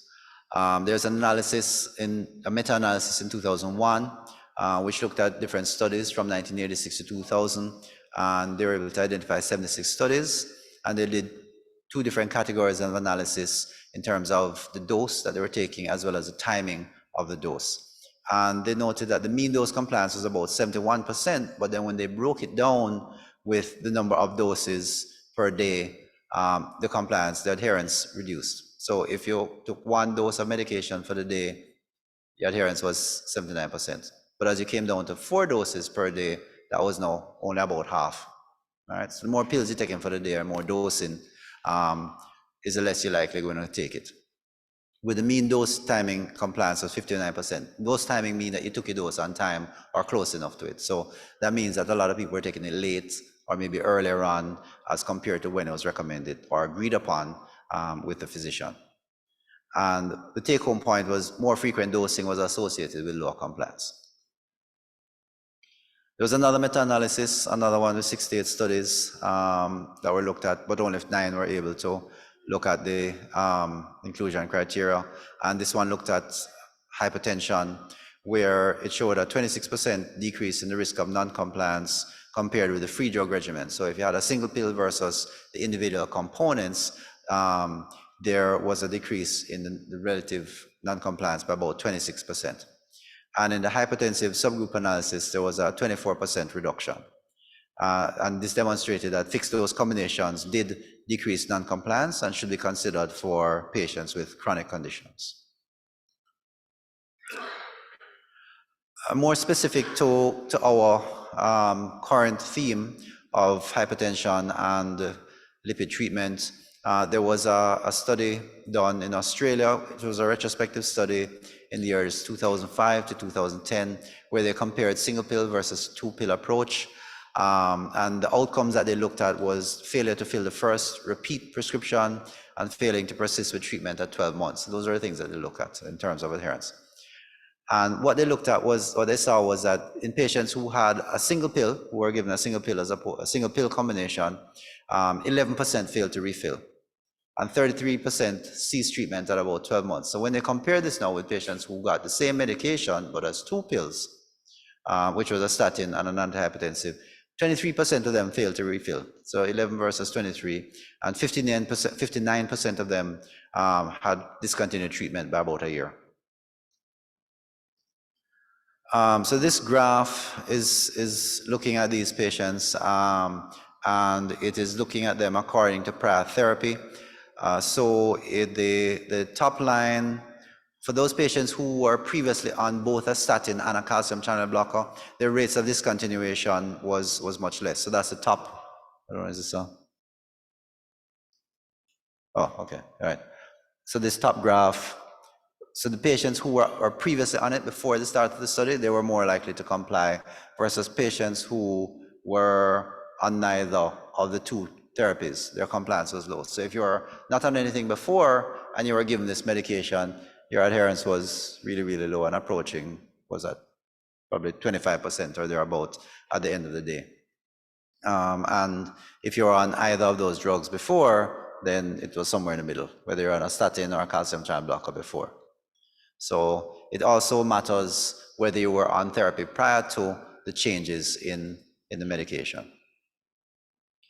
We almost forgot health systems, but in terms of health systems, so it's not just we have to think about it not just from a patient and a physician standpoint, but we have to think about it also in terms of a global effort, in terms of health systems themselves and policies, where health systems actually emphasize the importance of conversation somehow, and to make it available for non-physician staff to perform duties. As we mentioned before, physician, pharmacists, other community programs available, maybe students, who knows, as well as you can ask the clerical staff to remind patients to bring all medications, because normally it's the doctor who says, well, make sure you bring your medications. But if your front desk staff, if your secretary, when they call the patient and they say, I'm confirming your appointment for tomorrow to see Dr. Ho-Sang, please remember to bring your medications. If that's done, then they can bring their medications and you can actually review it. Especially important for those patients who are seeing multiple doctors and may have multiple prescriptions, leading to a lot of confusion. Pharmacist-based education is also very important. We actually have a program, so separate and apart from what we're talking about here, but we actually have a heart failure clinic up at the University Hospital, which is actually, there's no actual physician in the clinic. It's actually a nurse and a pharmacist that runs the clinic, and they actually see these patients, and they're seen a lot more frequently than they can come to the cardiology clinic. And it's a lot about empowerment of patients and patient education, where the pharmacist actually goes through each individual medication and talks to them about it and side effects, and spends a lot more time with them than any physician will ever have. Automated reminders from pharmacies. It can be in the system, so they miss their coming for their refill. So an automated text message or a WhatsApp can go out and say, it's time for you to refill your prescription. Okay, so it's a fully automated process. There's no human that has to remember to call these patients, or anybody who spend the time texting messages or making phone calls to talk to people. It's just automatic, just as a reminder for those patients who just, honest to goodness, forget. And also integrate pharmacy with doctor's offices. So if the pharmacist sees, and especially if it's a regular pharmacy, they haven't seen their patients, they can call the doctor's office and say, look, I was about to say Mr. Brown, but I was not going to use that name. But William was asleep. But Mr. Smith, hasn't come in to fill his prescription. So maybe you should call him and get him in there. And also important to initiate long-term medications while in hospital, because patients are more likely to have long-term adherence if it is initiated whilst inside the hospital. I guess more due to the urgency of it and the emotional impact of hospitalization. So after all of that, many patients have difficulty adhering, even in the first world setting. You're only looking at about 50% for almost any disease that you really think about. The less pills you use is the most likely for adherence. So, using single pill combinations are important, and especially with hypertension and dyslipidemia being so commonly related in the overall population, having a pill that can treat both without having two separate things to treat them is very important. Be careful of the fault construct of patients and their non-adherence, because it is quite flawed and it can actually be destructive to your end goals. And drugs don't work on patients who don't take them, right? You can have the fanciest drugs in the world, the newest drugs that reduce your mortality by 100%. If you don't take it, it's not happening. And it has to be a sustained effort. It can't be just you talk to them about it once and it's all well with the world, but it's a continuous process, understanding that it is a process. And as I always tell my students, 50% of being a physician is motivational speaking. Yes, you need to know your medicine, but really you need to get these patients to take their medicine. All right. And on that note, I will invite any questions.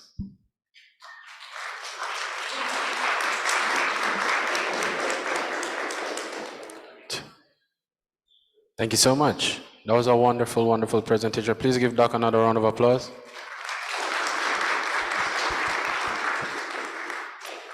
All right. So I have a couple of questions online. Of course, persons in the room still with me. You can also go and ask your questions there at the microphone. Thank you so much for an interesting presentation, which is focusing on a very important challenge in medical treatment. All of the factors that were mentioned related to patients are true. However, how about the patient who just wants to be medication-free? I am tired of taking pills always. What do we do about them? Sorry, repeat that last part. I didn't catch it. So the last part says, I'm tired of taking pills all the time. Right. Right? What about that patient? What do we do? About that? About that patient. So there I actually asked to see your response. I don't know. I think the echo is. I'm not. So what about? Oh, it's echoing. You're not hearing? Yeah, there's an echo. So he said, "What about?" So you're tired of taking pills. So what about? Oh, what do I do with that patient? Yes. Yeah. Well, it can be difficult depending on the patient. So they're tired of taking pills. So I think really it has to, you have to go back to where you started and to say, well, why are you taking pills? What's the condition that you have? And what's your risk of not treating this condition? And what is the impact of being treated for this condition? You need to tell them, look, these are the risks. If your risk is over this period of time, you're going to end up with, for example, a stroke or heart attack or kidney failure, and the impact of medication. So if I give you medication, I'm going to reduce your risk by 30% or 15% or whatever the case may be, and to emphasize that impact.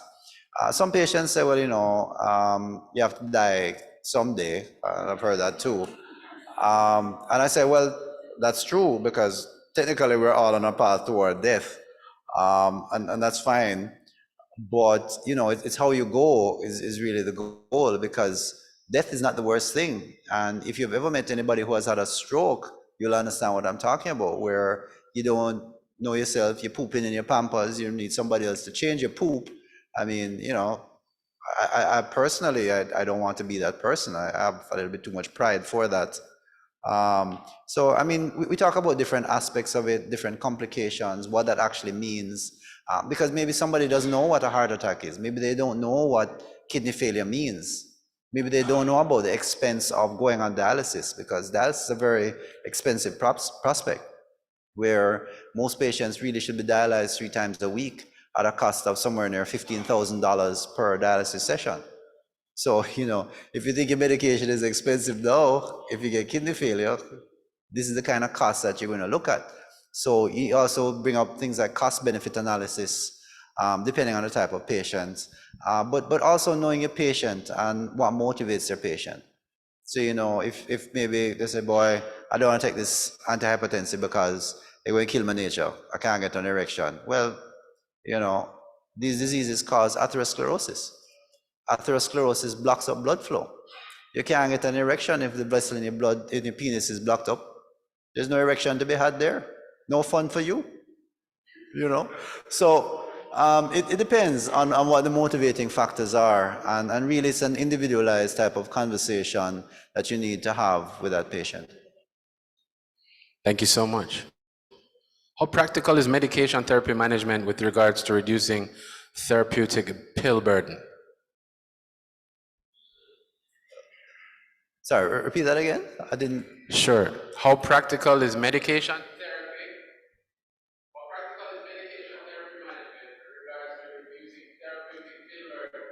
How medication therapy reducing pill burden? I'm not sure I fully understand the question. Let me answer the way I understand it.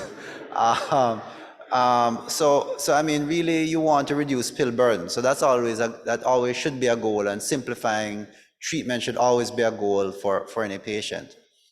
There are many different combinations that are available of many different types of drugs, antihypertensives, diabetic drugs, and now we have a drug that can treat both hypertension and dyslipidemia. And the only drug of its kind currently in Jamaica, I mean, previously we had Cardiologist, but now we're coming back again. And really, this is the only drug with this type of combination. So really it's looking at the patient profile and seeing what really works for that patient. And even something as simple, which is not really that simple, as hypertension, has many different pathophysiologies behind it, and there are different reasons why people might be hypertensive, and the cause of hypertension may be different in different patients on a molecular level. So some drugs may work better than others, and really trying to find what works for that patient in terms of what they'll tolerate will be better. And of course, using single pill combinations are always better. And TLC, therapeutic lifestyle changes, are always a part of it.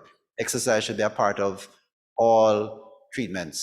That should be a part of all treatments. And you know, I don't actually like the term diet, because diet sounds like something special.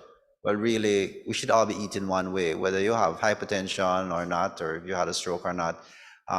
You should really be eating, you know, your fruits and vegetables, reducing your high fructose corn syrup, your preserved meat, that kind of thing, cutting down all those things that we know to be unhealthy.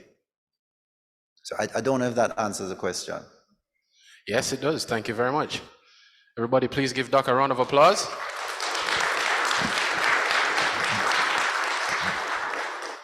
We're gonna now set up.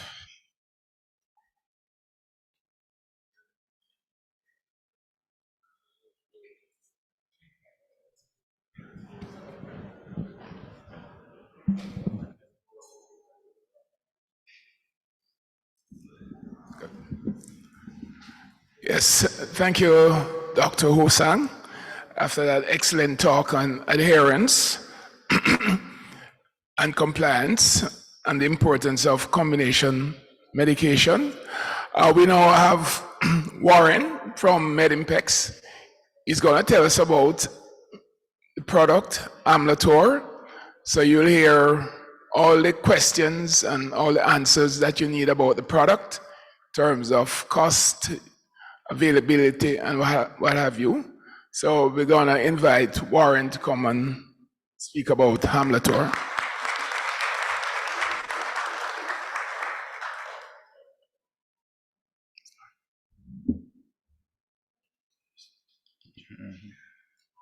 Yes, so good night, everybody. We really appreciate your presence here tonight, and we appreciate the support that you have been giving us over the years. Of course, it seems as if this product, Amlator, was designed for the Jamaican market. The logo that you see behind, that's actually the international logo for Amlator, and the colors are aligned with the Jamaican colors, so we expect to get some good support from you guys.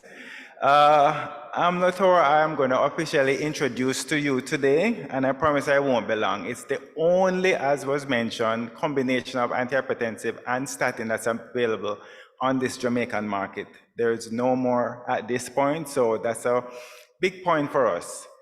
Of course, Amlator is needed because, as we know, cardiovascular issues is really significant in this population and also internationally. And the Amlator will attack these 2 points, the high cholesterol levels as well as the hypertension.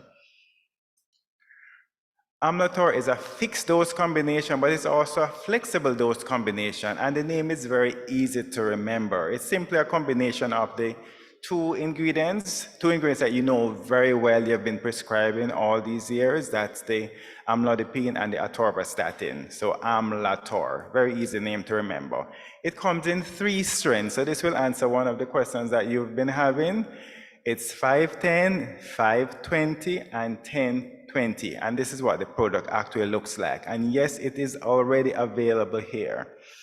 So, you know, sometimes because it's a fixed dose, your patients who don't want to take the statin, they simply ignore it. In this case, they will not have that option because they will, yes, take the antihypertensive medications, but the statins they might ignore. In this case, the patients will be forced to take it. I just want to highlight why Amlator. Amlator is beneficial for a number of reasons. It has very good therapeutic benefits. The amount of adherence was sufficiently covered by Dr. Hosang, and there are also pleiotropic effects as well. Just to highlight to you that the combination has been studied, yes, both free and fixed dose combination, but always the fixed dose combination comes out superior. You can think of studies such as the Ascot lipid-lowering arm study. We can think of the Gemini study, but I want to highlight just briefly the KEEK study. Why the KEEK study? Because this study was specifically conducted by this professor in Hungary, Professor Keeks, and Amlator was the actual drug that was used. He demonstrated, or the study demonstrated, that the success of this fixed combination is there, and the results were actually highlighted in international studies. The entry criteria was that the patients had to have the two conditions, and for their levels, their BP would have to be greater than 150/90, and for their lipid levels, they're seeing total cholesterol over 5, the LDL greater than 3, and the triglyceride greater than 1.7. It was a 2-year study, but of course, observed over time. The results are here. Actually, about 90% of patients attained their target blood pressure values over the period, and in terms of, as demonstrated there, and in terms of the cholesterol levels, about 80% of patients attained the lipid profile values. And this next graph is simply a combination of the two graphs that we're seeing. The KEEK study also demonstrated something else. It demonstrated that the Amlator was safe and also can be used with a high level of success in high-risk patients with the two conditions. So that's yet another reason to highlight, to prescribe the Amlator. In terms of adherence, as I mentioned, was sufficiently covered, but sometimes just taking two separate medications is a complex issue for many patients. So with Amlator, we want to reduce the complexity by just prescribing one fixed dose preparation, and then this will attain the compliance and adherence that you want for your patient. This graph was demonstrated in Dr. Hosang's presentation, so we won't spend the time going over that. So patients must take their medication. If they don't take the medication, there's really no point. What about pleiotropic effects? Of course, it's well established that statins have a number of benefits. Of course, we can think of the benefits relating to increasing nitric oxide bioavailability, improvement of endothelial dysfunction, and many other benefits. But just combining the amlodipine with the atorvastatin, there are enhanced benefits. The benefits such as, there's additive benefits such as endothelial function, there's also small vessel flexibility, left ventricular mass, there's an effect on nitric oxide bioavailability, as well as insulin resistance. As you can see from the right side of the table, where there seem to be even additive benefits in a number of these. This is basically just a representation of the table previous. And so there is an additive benefit. So it's like new mathematics. So 1 + 1 is now equal to 3. Amlator is the one that you really need to prescribe. So which patients are suited for Amlator? The Gemini study has demonstrated for us that patients with hypertension as well as coexisting dyslipidemia are treated with fixed dose combinations. They can be treated as starting therapy, as well as for patients use it to optimize their current therapy, whether you want to start, you want to switch, or you want to add in terms of treatment. Amlator is very convenient. It can be taken anytime, morning, noon, or night. It is also very important, this will answer another question, it's affordable. So the price that you're seeing there, the highlighted price, retail, it's easy for me to just mention that is between $2,000 and $3,000 roughly. And this is the price marked up in the pharmacies without the NHF subsidy. NHF subsidy is pending, and we have a representative in the room from the NHF, and we'll be working along with her to see to it that the patients will get the coverage so that the price can even be much more affordable to the patients. It's already covered by insurance, so we have worked that out already. So the patients will pay their 20% if they have a decent insurance. What about availability? Yes, Amlator is already available in some pharmacies. So it has been on the market now, but we use this opportunity to launch it. So you can actually, as of tomorrow, start writing Amlator, and your patient should be able to get it in the pharmacies. So just to summarize, Amlotor is a single pill. It offers flexible dosage. It will help with adherence. We have 3 different strengths that are available, allow for flexible dosage. It's proven in terms of its efficacy. You already know the 2 drugs, amlodipine and atorvastatin. And it's proven also to reduce cardiovascular risk. So remember, if it's not fixed, it's broken. Remember, Amlotor is a flexible combination to improve cardiovascular risk. Thank you very much, everyone, for your attention, and we look forward to your support.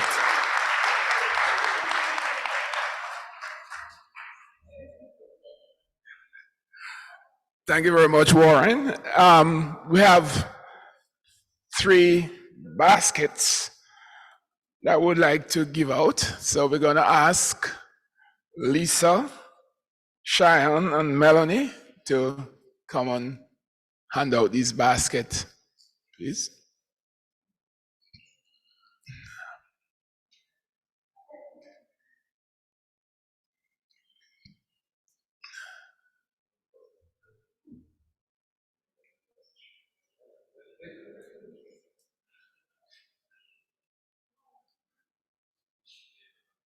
Where are the baskets?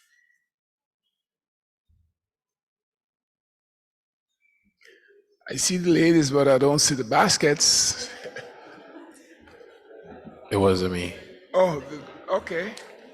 All right, we're gonna do the vote of thanks in the meanwhile.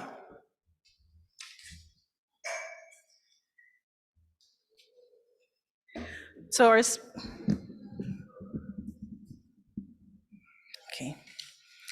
To our speakers, specially invited guests, and to those tuning in online, it gives me immense pleasure to deliver the vote of thanks on behalf of the Medimpex family and the AGP. The pandemic has certainly changed a lot of things, and it forced us to utilize technology as a meeting place. However, we still crave the physical face-to-face interactions, and tonight we are happy that we can both meet in person and online in the form of this hybrid ambulatory meeting. With that said, I would like to thank our presenters, Dr. Mark Hosang, for highlighting the importance of combination therapy in the treatment of hypertension and hypercholesteremia, Dr. William Brown, for speaking on realigning blood pressure and cholesterol management for better cardiovascular outcomes, to Dr. Donald Gordon, the AGP president and our evening's moderator, Ms. Lynn Thompson-Hyatt, administrator for the AGP. Thank you for your continued support and allowing us to collaborate to make Amlotor product launch a success. Your dedication and commitment to the association is indeed commendable. To Mr. Warren Morrison, the medical representative supervisor at Medimpex, you can finally sleep tonight. You can let go of the anxiety from organizing with all the stakeholders for this Amlotor product launch. Dr. Filip Nedic, our managing director, who is also a medical doctor, we are thankful to God that you are here at this time.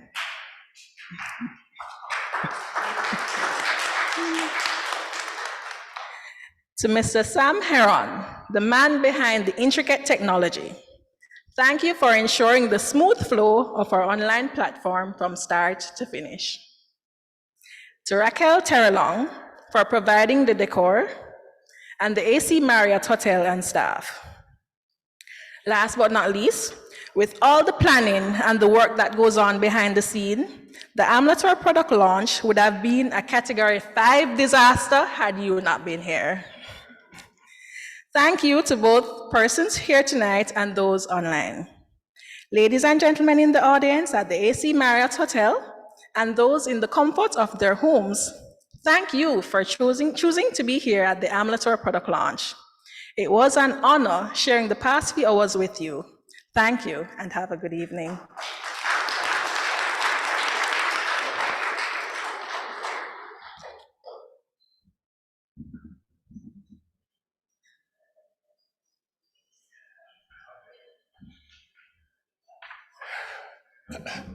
I was just told that the baskets are so laden that they could not be taken here tonight.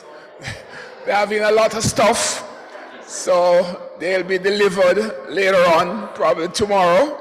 So we thank you very much, the audience, for sticking with us, both online and here, for such a wonderful meeting.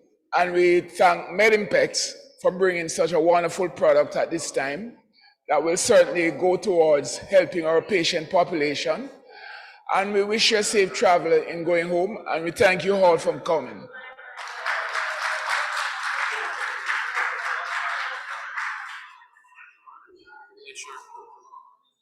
Thank you guys so much for attending online as well. It was wonderful. Your CMEs will be in email tomorrow.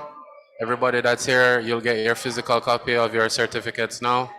Stay safe, everyone, and see you at our next event. Cheers.